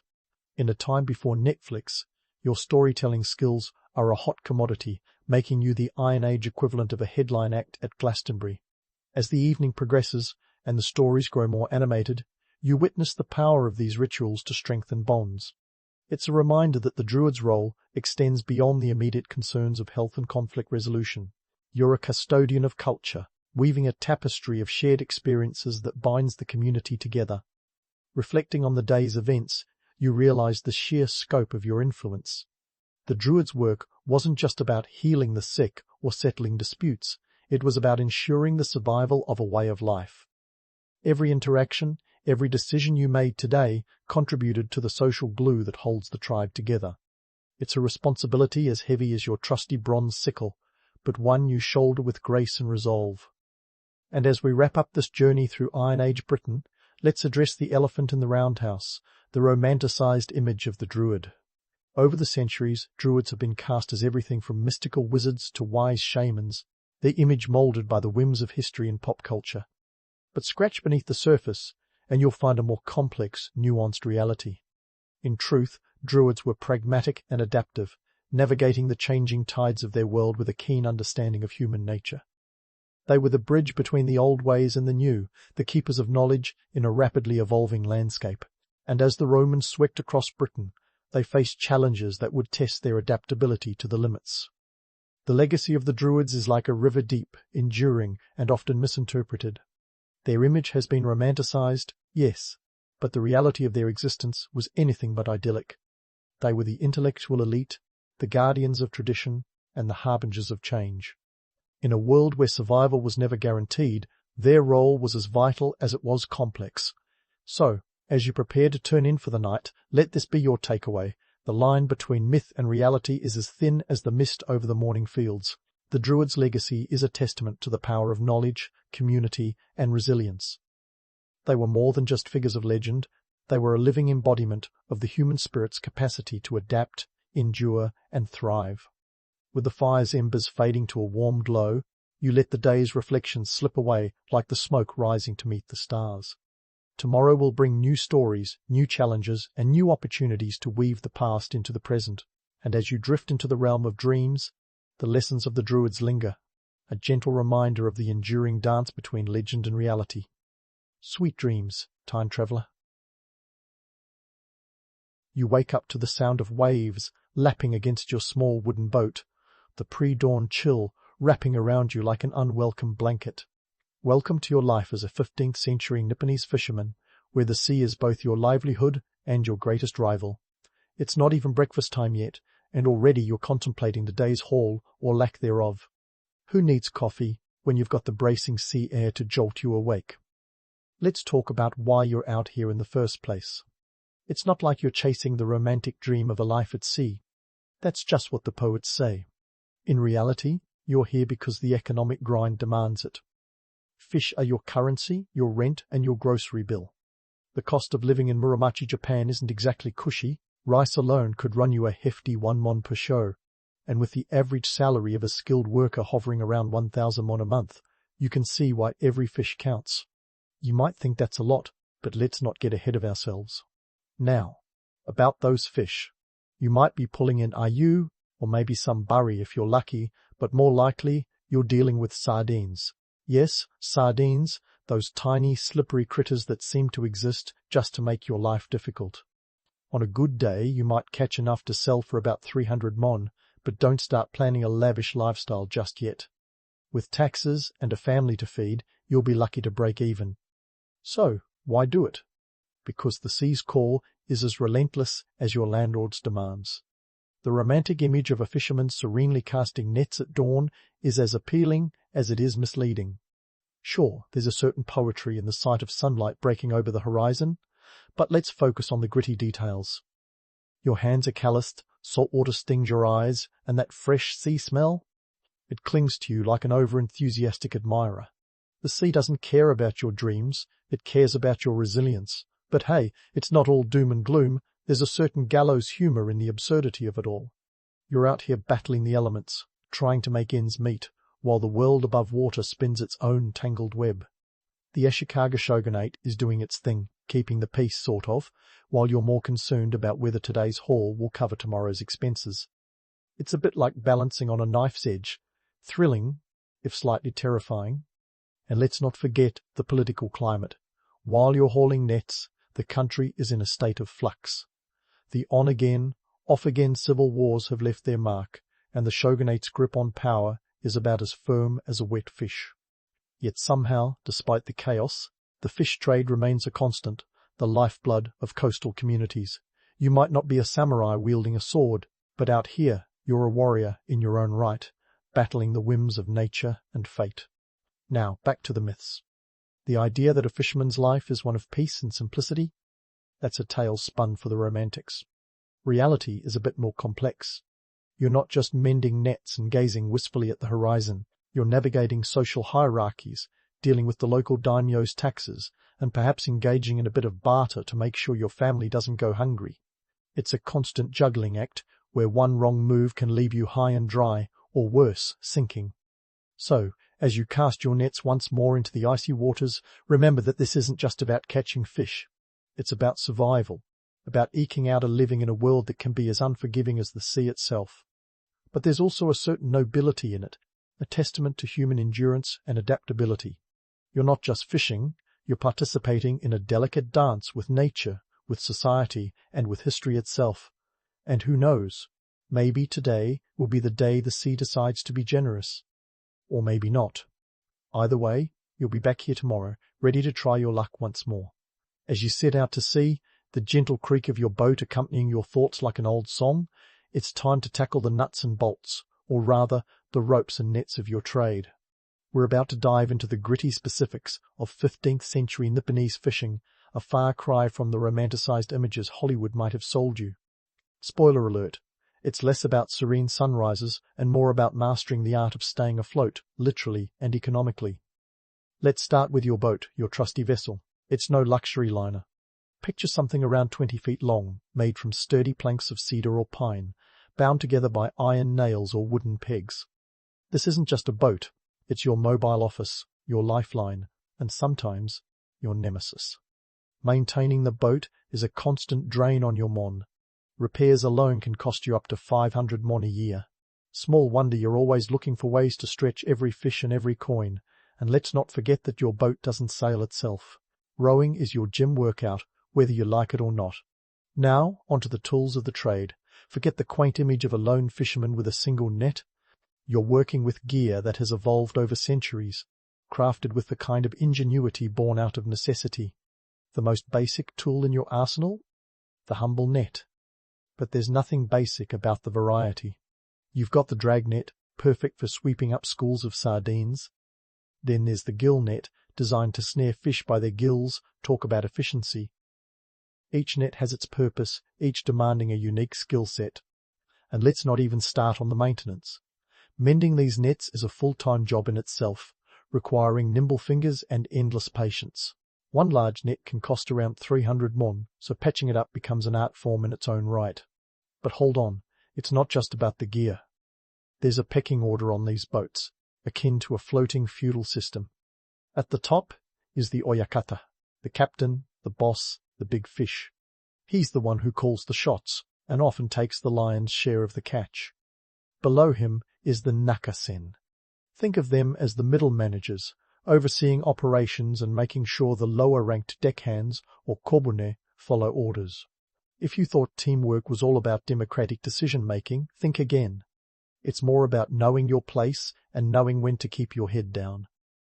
The social hierarchy on the boat mirrors the land-based feudal system down to the last detail. And just like on land, stepping out of line can have consequences. Ever wonder how these roles were determined? It's a mix of skill, experience, and, let's be honest, a bit of brown-nosing. Your position on the boat often reflects your standing in the community. The oyakata might have better connections or a family history of seafaring prowess. But don't be fooled into thinking it's all nepotism. Skill is your currency here. A captain who can't navigate or manage a crew is about as useful as a net full of holes. And while we're talking about the social order, let's not gloss over the economic realities. Every crew member gets a share of the catch, but it's the oyakata who decides how that pie is sliced. Typically, he takes 30 to 50% of the haul, leaving the rest for the crew to divvy up. It's a classic case of trickle-down economics, except sometimes the trickle feels more like a drip. Now let's tackle another misconception, the idea that the sea is a great equalizer. Sure, the ocean doesn't care about your social standing, but try telling that to the oyakata when you're negotiating your share of the catch. The sea may be an untamed force, but human politics? That's a whole other beast.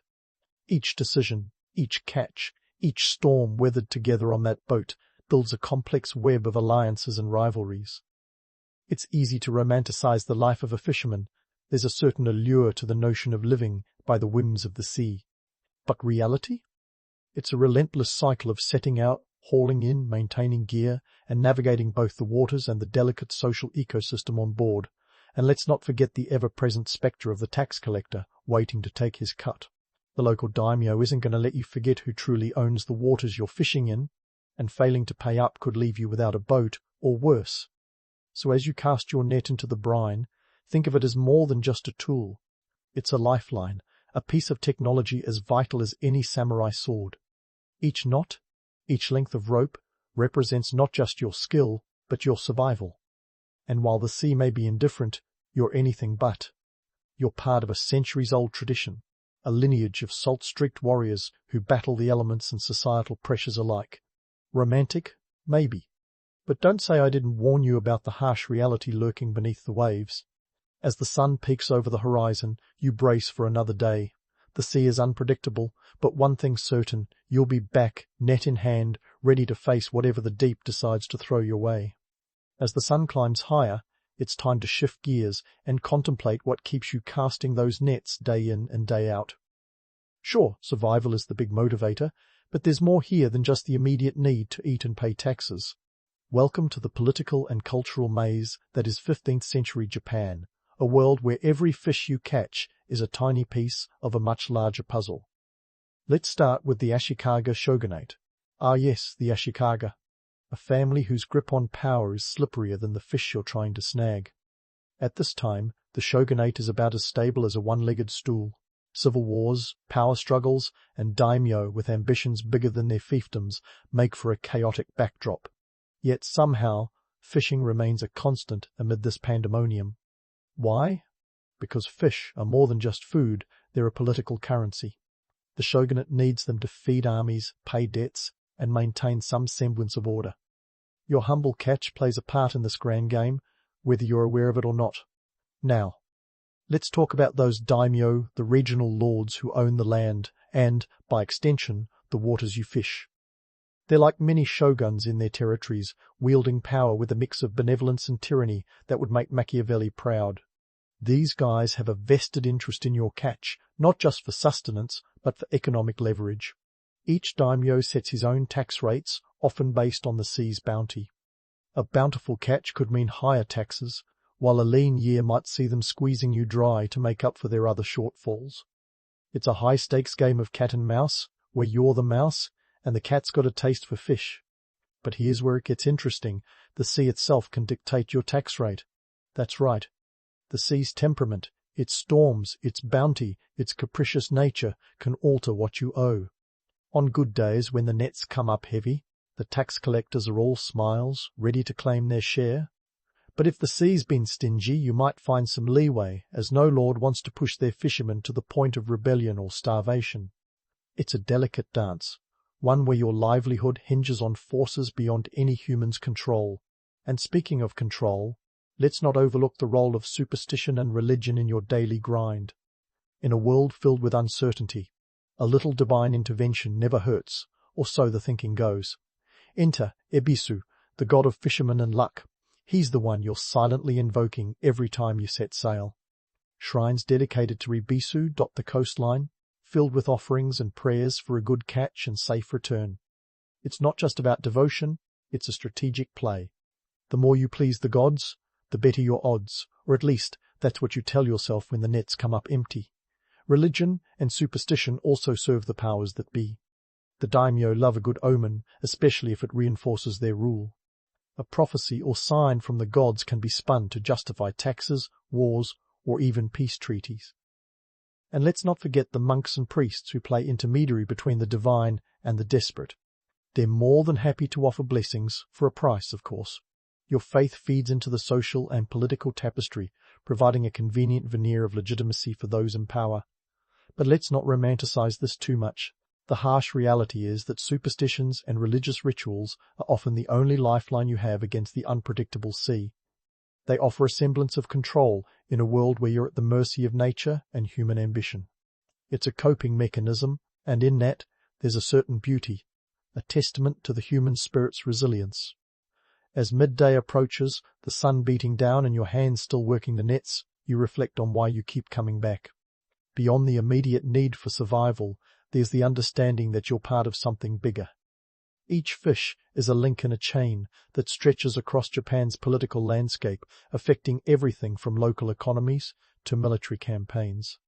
And while you're pondering all this, remember that amid the chaos, there's a certain nobility in your work. You're not just a cog in a machine, you're a vital piece of a complex world. You might not wield a sword or command armies, but your contribution keeps the wheels turning. It's a role that's easy to overlook but impossible to ignore. So as you prepare for the afternoon's work, casting your nets once more into the depths, take a moment to appreciate the intricate web you're part of. It's a world filled with challenges, yes, but also opportunities for those who know where to look. Whether you find solace in the gods, the sea, or the simple satisfaction of a hard day's work, there's a reason you keep coming back. And as long as there's fish in the sea and a boat beneath your feet, you'll be there, facing whatever the world decides to throw your way.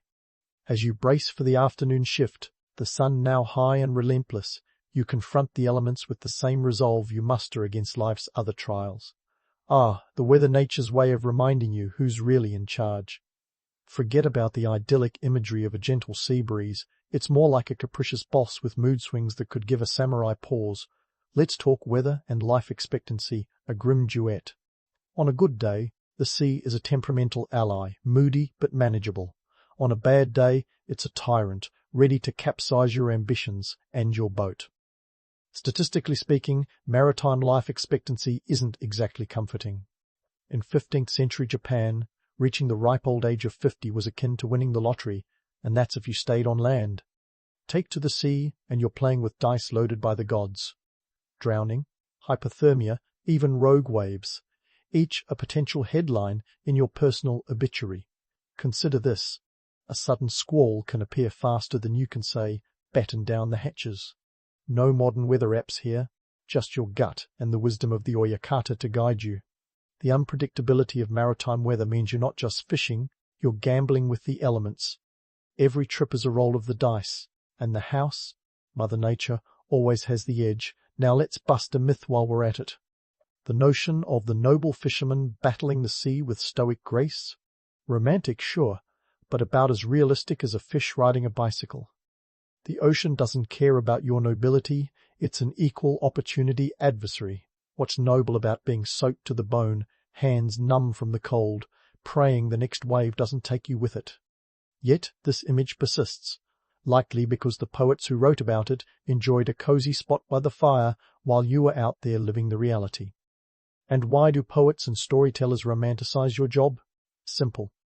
It's more palatable to craft tales of heroism and honor than to delve into the gritty, often grim truth. It's easier to spin yarns about the brave souls who venture into the deep than to face the harsh statistics of mortality rates among fishermen. After all, who wants to hear about the guy who caught pneumonia and never came back? But there's a reason those tales endure, and it's not just artistic license. It's the allure of the sea itself, a vast, untamed frontier that embodies both opportunity and danger. You're not just battling the elements, you're engaging in a timeless struggle between man and nature. This narrative captivates because it speaks to something fundamental in the human condition, the quest to assert control over the uncontrollable, to find order in chaos. Yet, for every romanticized stanza, there's a ledger of cold, hard facts. Consider the cost of maintaining your vessel in seaworthy condition, the constant repairs to your boat, the replacement of worn nets, each an economic anchor dragging you down. And let's not overlook the toll on your body. Calloused hands, a back bowed from labor, joints that remind you of every storm you've weathered. It's a price you pay daily, whether the catch is plentiful or pitiful. The economic context of your plight is as turbulent as the sea itself. The fish you catch feed not just your family but the broader community, even the daimyo's coffers. Yet, paradoxically, the very bounty that sustains you can also be your undoing. A good haul might bring temporary prosperity, but it also raises the tax collector's eyebrows and his demands. The sea's generosity is a double-edged sword, rewarding you with one hand while beckoning the taxman with the other. As you navigate these waters, both literal and metaphorical, you're a part of a larger narrative, a maritime microcosm reflecting the broader societal dynamics. The Ashikaga shogunate's tenuous hold on power, the daimyo's regional ambitions, the cultural obsession with balance and harmony, all play out on the deck of your humble vessel. You're a pawn, perhaps, but a vital one in this chess game of survival. Reflecting on the afternoon's work, you might find yourself pondering the delicate balance between myth and reality. The romantic allure of the fisherman's life is undeniable, yet so is its stark reality. The sea offers a metaphor for life itself, beautiful, unpredictable, unforgiving. It's a paradox that keeps you casting those nets, seeking both sustenance and meaning. As the sun dips lower, casting long shadows over the waves, you prepare for the evening haul. There's a certain rhythm to this life, a cadence dictated by nature's whims. You might not be able to control the sea, but you've learned to dance with it, to find moments of grace amid the chaos. So, as you ready yourself for another round with the elements, take a moment to appreciate the complexity of your existence. You're not just a fisherman, you're a navigator of history's currents, a player in a grand narrative that spans generations. And while the poets might have gotten a few things wrong, they captured something essential, the enduring spirit of those who brave the sea day after day against all odds. As the boat rocks gently beneath you, the salt air filling your lungs, remember that you're part of a legacy. Each cast of the net is an act of defiance, a declaration that you will not be cowed by nature's caprice. It's a testament to resilience, to the unyielding human spirit that faces the unknown with a steady heart and a willing hand. And so, you continue this timeless dance, aware of the myths, grounded in reality, and ever ready for whatever the tide may bring. The sea is a formidable opponent, but also a great teacher, imparting lessons in humility, strength, and endurance. As you cast your gaze over the horizon, you know that come what may, you'll be back. The sea calls, and you answer, not just out of necessity, but because it's who you are. And so, you continue this timeless dance, aware of the myths, grounded in reality, and ever ready for whatever the tide may bring. The sea is a formidable opponent, but also a great teacher, imparting lessons in humility, strength, and endurance. As you cast your gaze over the horizon, you know that come what may, you'll be back.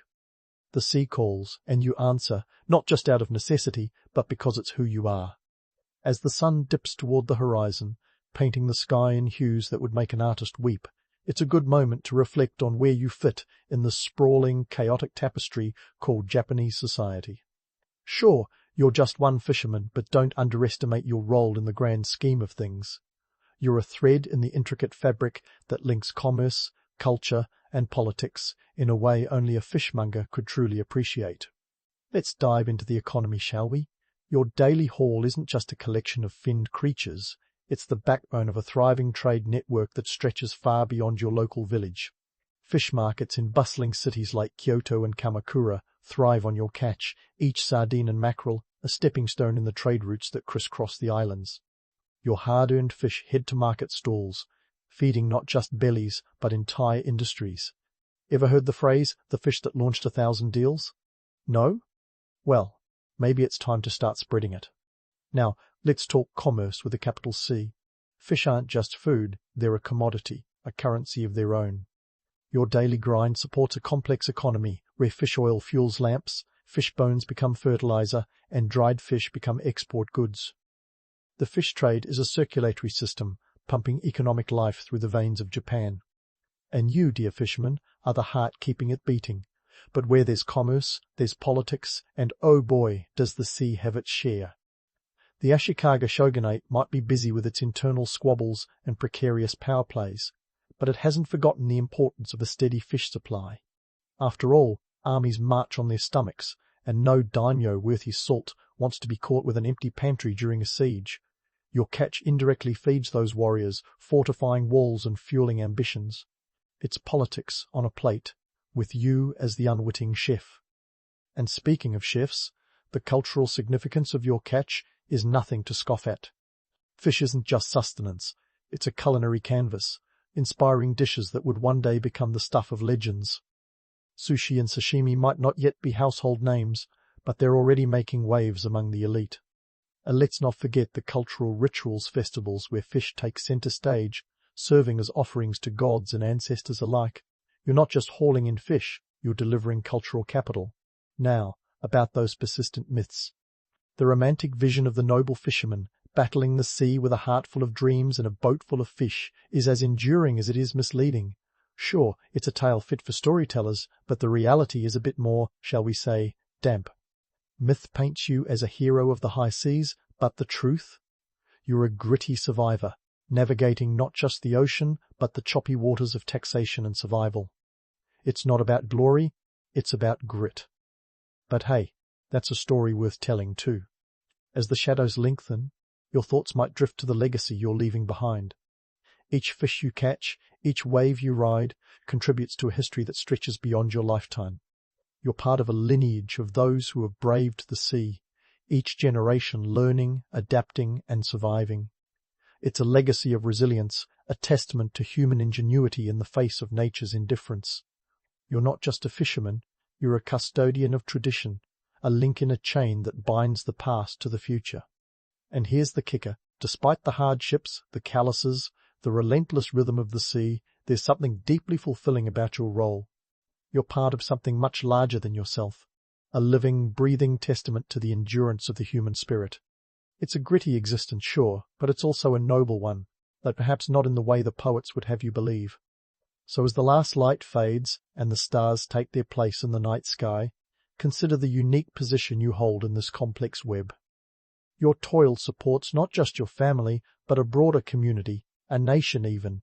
You're a vital cog in the machinery of Japanese society, a provider of sustenance and stability in a world ever on the brink of change. In the end, the myths and realities of your life as a fisherman are two sides of the same coin. One romanticizes the struggle, the other grounds it in hard truth. But together they form a narrative as rich and deep as the ocean itself. It's a story of survival, of interconnectedness, of the eternal dance between man and nature. And as you prepare to rest, the gentle rocking of the boat lulling you into a much-deserved slumber, remember this. You are a part of history, a living chapter in the saga of humanity's enduring relationship with the sea. The ocean calls, and you answer not just because it's your job, but because it's your legacy. If you ever thought Instagram influencers invented the art of making everyday objects aspirational, think again, because the Minoans got there first, around 2000 BCE. Nestled on the sun-drenched island of Crete, these Bronze Age trendsetters were the original pottery influencers, minus the hashtags and selfies. And let's be honest, they didn't need them. Their craftsmanship spoke louder than 1,000 captions. The Minoans were a society so ahead of their time that they'd probably have a verified Twitter account if they were around today. Imagine urban planning that would make modern architects weep with envy. Knossos, their largest city, was a bustling metropolis, complete with multi-story buildings and, get this, plumbing that wasn't just a hole in the ground. This kind of sophistication was rare in a world where most folks were still figuring out the benefits of a roof over their heads. Economically, the Minoans were the Jeff Bezoses of the Aegean Sea, running a trade network that spanned from Egypt to the Middle East. They didn't just trade goods, they swapped ideas, styles, and probably a few recipes for hummus. The Minoans were the connectors of their world, and their potteries were the social media channels of the day, disseminating their influence far and wide. Now, let's talk about their pottery, because frankly, the Minoans were obsessed. Obsessed like a teenager with their first smartphone. And for good reason. Pottery wasn't just a craft, it was a cultural identity and an economic powerhouse. Think of it as a combination of high art and high stakes. Their vases, pithoi, and amphorae weren't just clay objects. They were status symbols, currency, and history books rolled into one. Each piece was a testament to their skills, their myths, and their daily lives. A Minoan pot wasn't just a pot. It was a narrative etched in clay. Why did pottery matter so much? Let's break it down. First, these ceramics were practical. They stored everything from olive oil to wine, which, considering the Minoans' penchant for feasting, was probably a lot. Second, they were decorative. You didn't just go over to a Minoan's house for dinner, you went to be wowed by their latest vase acquisition. Third, they were symbolic. The intricate designs told stories of gods and nature, of sea creatures and harvests. They were like the New Yorker cartoons of their time, offering commentary on life with a twist of humor and a splash of color. But let's not romanticize too much. The reality was that the Minoans' pottery obsession was also a necessity. In a world where trade was your lifeline and your neighbors were as unpredictable as a Game of Thrones plot twist, having something of value to barter was crucial.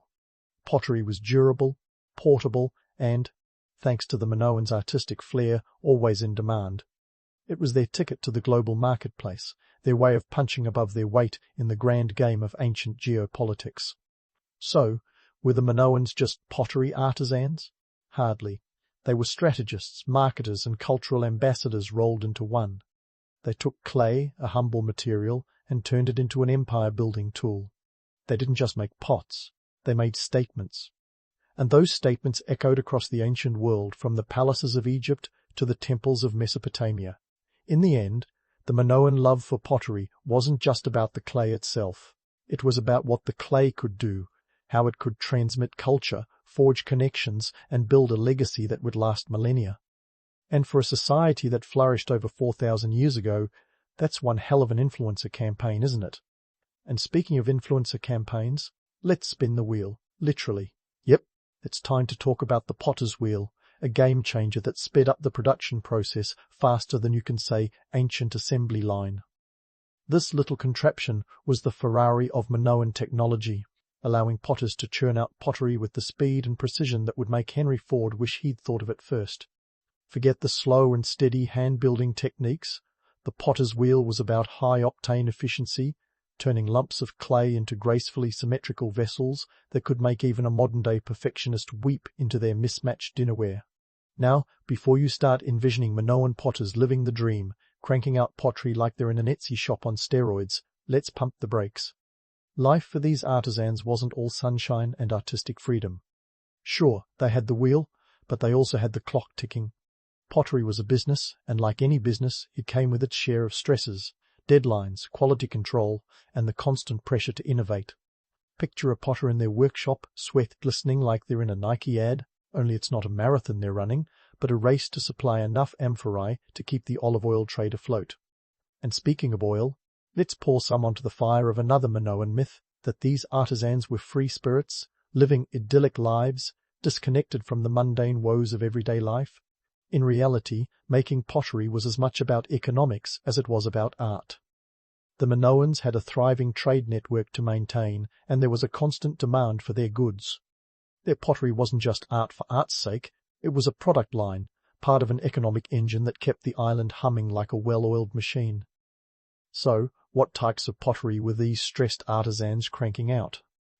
Let's dive into Kamarius Ware, the designer brand of the Minoan pottery world.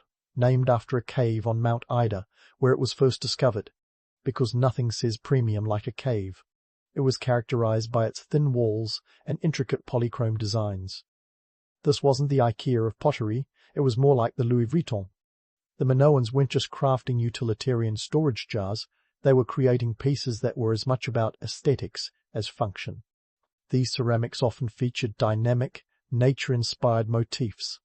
Think spirals, florals, and marine life, rendered in vibrant reds, whites, and blacks. Kamara's ware wasn't just for the pantry, it was for the gallery.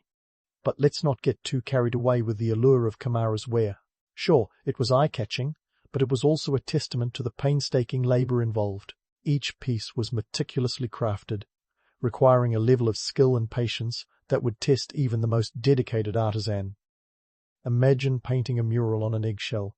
That's the kind of precision we're talking about. Minoan potters weren't just artisans. They were craftsmen working at the intersection of art and engineering, balancing creativity with the cold, hard realities of production demands. Now, while Kamara's stole the spotlight, it was just one player in the Minoan pottery lineup. Other types of pottery served more practical purposes, like the ubiquitous pithoi. These massive storage jars were the ancient world's answer to the modern shipping container, used to store and transport everything from grains to liquids. A single pythos could hold upwards of 1,000 litres, making it a crucial component of the Minoan supply chain. Imagine the logistical challenges of producing, transporting, and handling these behemoths. It's enough to make even a modern supply chain manager break out in a cold sweat. And speaking of supply chains, let's debunk another myth, the idea that all Minoan pottery was crafted purely for local use. In reality, these ceramics were an integral part of their export economy. Minoan pottery has been found as far afield as the Levant and Egypt, a testament to the extensive trade networks the Minoans navigated. Each piece served as both a commercial product and a cultural ambassador, spreading Minoan influence across the Mediterranean like a prehistoric viral video. But back to the artisans themselves. The romantic image of the solitary potter, hunched over their wheel, is as much a myth as the idea that all ancient societies were peaceful utopias. In truth, these potters were more akin to factory workers than independent artists. They worked in workshops, often in teams, to meet the high demand for their products. It was a job, with all the challenges and pressures that come with any profession. And let's not forget the physical toll spinning clay into art isn't exactly ergonomic, and ancient Crete wasn't known for its chiropractic services. So, the next time you admire a piece of Minoan pottery in a museum, spare a thought for the potter who created it. They were the unsung heroes of the Minoan economy, their hands shaping not just clay, but the very culture of their time.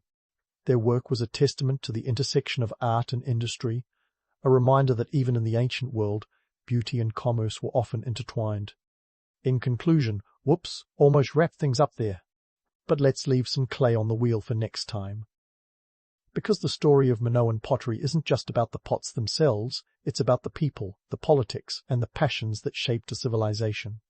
Stay tuned as we explore more about how these artisans balanced creativity and commerce, surviving in a world as complex and competitive as our own. As we delve deeper into the Minoan pottery scene, it's time to lift the lid on their commercial side. You know, the part where art meets capitalism and things get really interesting. Picture the Mediterranean Sea, not as the serene blue expanse it is today, but as a bustling highway of ancient trade. The Minoans knew this sea like the back of their hand, and they rode its waves like pros, spreading their pottery, and by extension their influence, far and wide. Imagine the Minoan potters as the rock stars of their time, minus the groupies and hotel room trashing. Their amphorae and vases were the chart-topping hits, crisscrossing the Mediterranean like they were on a world tour. These ceramics showed up everywhere, from the palatial courts of Egypt to the bustling bazaars of the Levant, making the Minoan brand as much a household name as Coca-Cola today. But instead of sugary drinks, it was all about those sleek, nature-inspired designs and the practicality of a well-crafted storage vessel. Now, let's talk distribution. The Minoan trade network was a finely tuned machine, a logistical marvel that would make Amazon's fulfillment centers look quaint. They didn't rely on 2-day shipping, but their goods got around nonetheless. Crete was the hub, and from there pottery sailed to Cyprus, the Cyclades, and even as far as Sardinia. This wasn't just about moving products, it was about building relationships, forging alliances, and creating a network that kept the Minoan society thriving. Take the Aegean Islands, for example. They were like the pit stops on the ancient trade highway, each one a potential market for Minoan pottery. The Minoans knew that, to maintain their economic dominance, they needed a steady flow of goods and goodwill. Their pottery wasn't just a product, it was a peace offering, a cultural handshake extended across the waters. And the Minoans were nothing if not strategic. By placing their pottery in the hands of allies and trading partners, they ensured that their influence spread faster than a modern-day meme. The economic impact of this pottery trade was monumental. We're talking about a society that, thanks to its ceramics, was able to punch far above its weight. Pottery was their ticket to ride the lucrative wave of Mediterranean commerce. It wasn't just about the clay, it was about the connections forged and the wealth accumulated. The Minoans capitalized on the demand for their goods, and in doing so they established themselves as a major player in the geopolitical chess game of the ancient world. Now, how did they keep this pottery empire afloat? It wasn't all kiln fires and clay dust. The Minoans had an ace up their sleeve, their ancient PR strategies. Let's face it, if there had been an ancient equivalent of Instagram, the Minoans would have been all over it. They understood that branding wasn't just about the product, it was about the story. The intricate designs on their pottery were like the logos of their time, instantly recognizable and deeply symbolic. A Minoan vase wasn't just a container, it was a piece of art, a conversation starter, and a status symbol. But let's not get too carried away romanticizing their marketing genius. The truth is, the Minoans faced their fair share of challenges.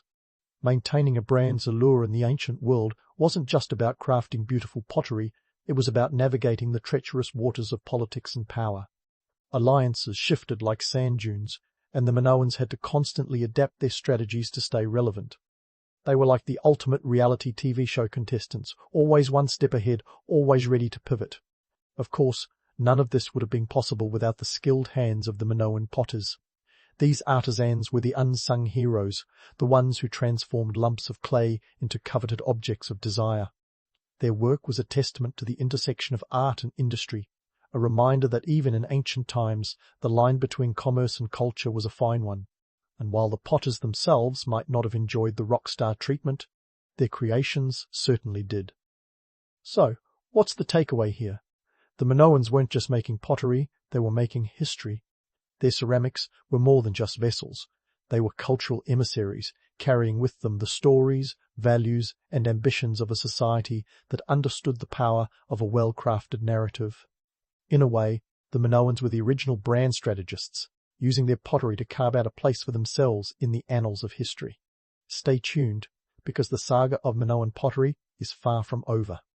There's more to uncover about how these artisans and traders managed to keep their economy spinning like a potter's wheel, balancing the demands of creativity and commerce in a world that was as unpredictable as the Mediterranean winds. So grab your metaphorical passport, because the journey is just getting started. Now, as we dive deeper into the labyrinth, pun intended, of Minoan society, let's shift our focus to the cultural significance of their prized pottery. It's tempting to picture Minoan life as an endless series of sunlit banquets, where everyone was perpetually happy, never missing an opportunity to admire each other's pottery collection. But, spoiler alert, Minoan life was as complex and multifaceted as a soap opera, complete with rituals that would make even the most seasoned socialite cringe at the level of commitment involved. Let's talk about the religious and social rituals, because if there's one thing the Minoans knew how to do, it was throw a ceremony. These events weren't just any old gatherings, they were full-blown productions. Think less casual dinner party, more Broadway musical with a touch of mysticism.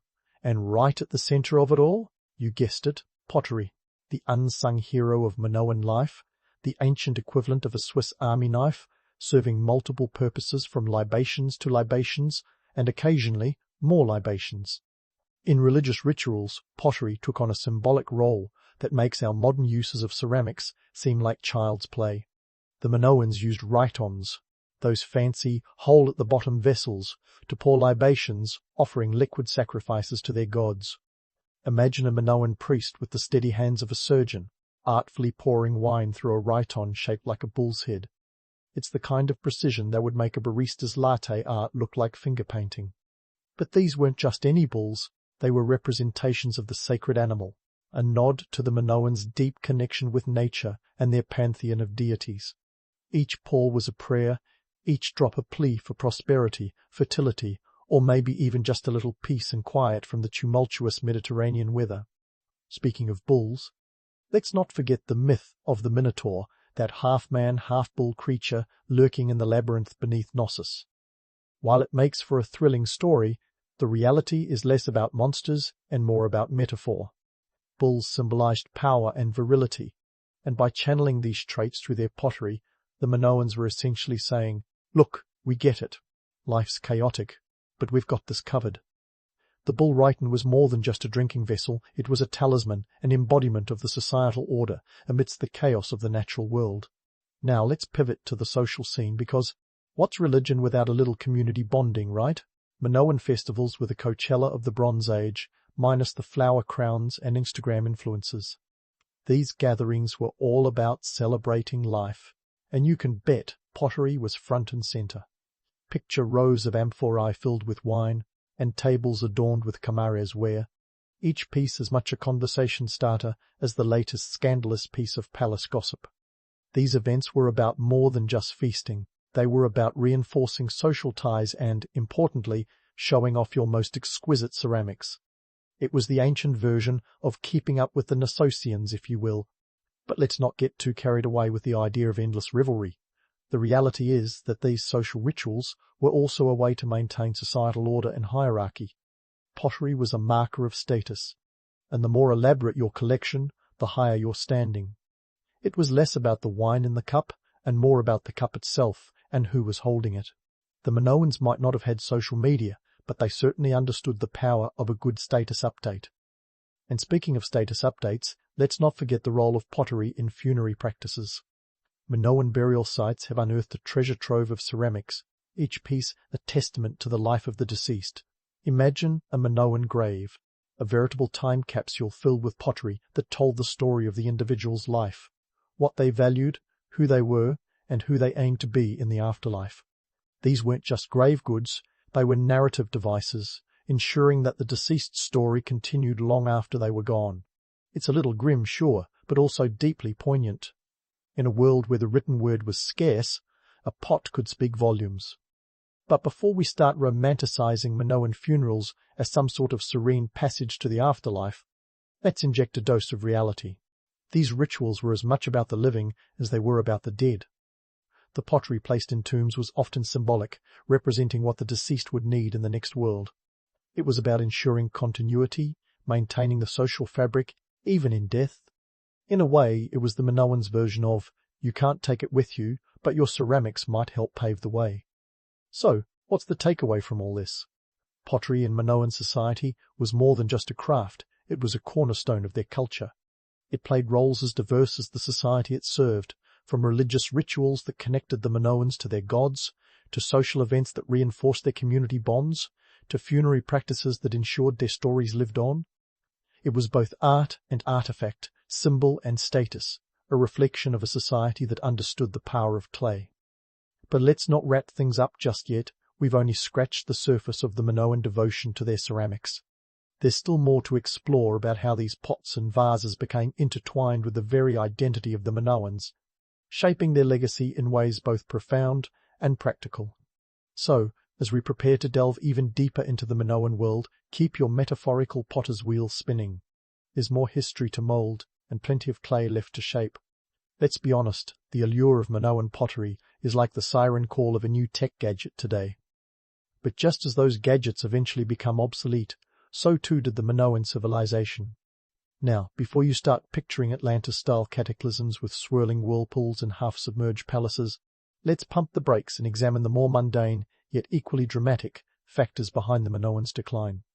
First, let's talk about that famous eruption of Thera. What a blast, right?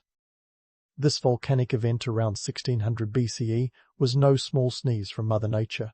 It was more of an explosive temper tantrum, spewing ash and pumice across the Aegean and sending tsunamis crashing into the shores of Crete. Now, while this geological fireworks show often gets the Hollywood treatment, suggesting it wiped the Minoans off the map, the truth is less cinematic. The Minoans didn't just vanish overnight. They were resilient, like the cockroaches of the Bronze Age, a compliment, I assure you, about their tenacity, not their hygiene. The eruption certainly threw a wrench in their economic gears, disrupting trade routes faster than you can say supply chain issues. Ports clogged with volcanic debris? Check. Agricultural land covered in a blanket of ash? Double check. But the Minoans were no strangers to adversity. They cleared the ports, replanted the fields, and kept the pottery wheels spinning. Yet there was a bigger storm brewing on the horizon, one that wasn't made of ash, but of politics and power. Enter the Mycenaeans, stage left. These mainland Greeks were the new kids on the Aegean block, and they were eyeing Crete like it was the last slice of pizza at a party. By 1450 BCE, the Mycenaeans had moved in, and the Minoans found themselves with new landlords. This wasn't a hostile takeover so much as a strategic merger, but it was enough to change the game for Minoan society. The Mycenaeans appropriated and adapted Minoan artistry, including their pottery, but they also brought their own styles and tastes to the table. The Minoans, once the influencers, were now being influenced.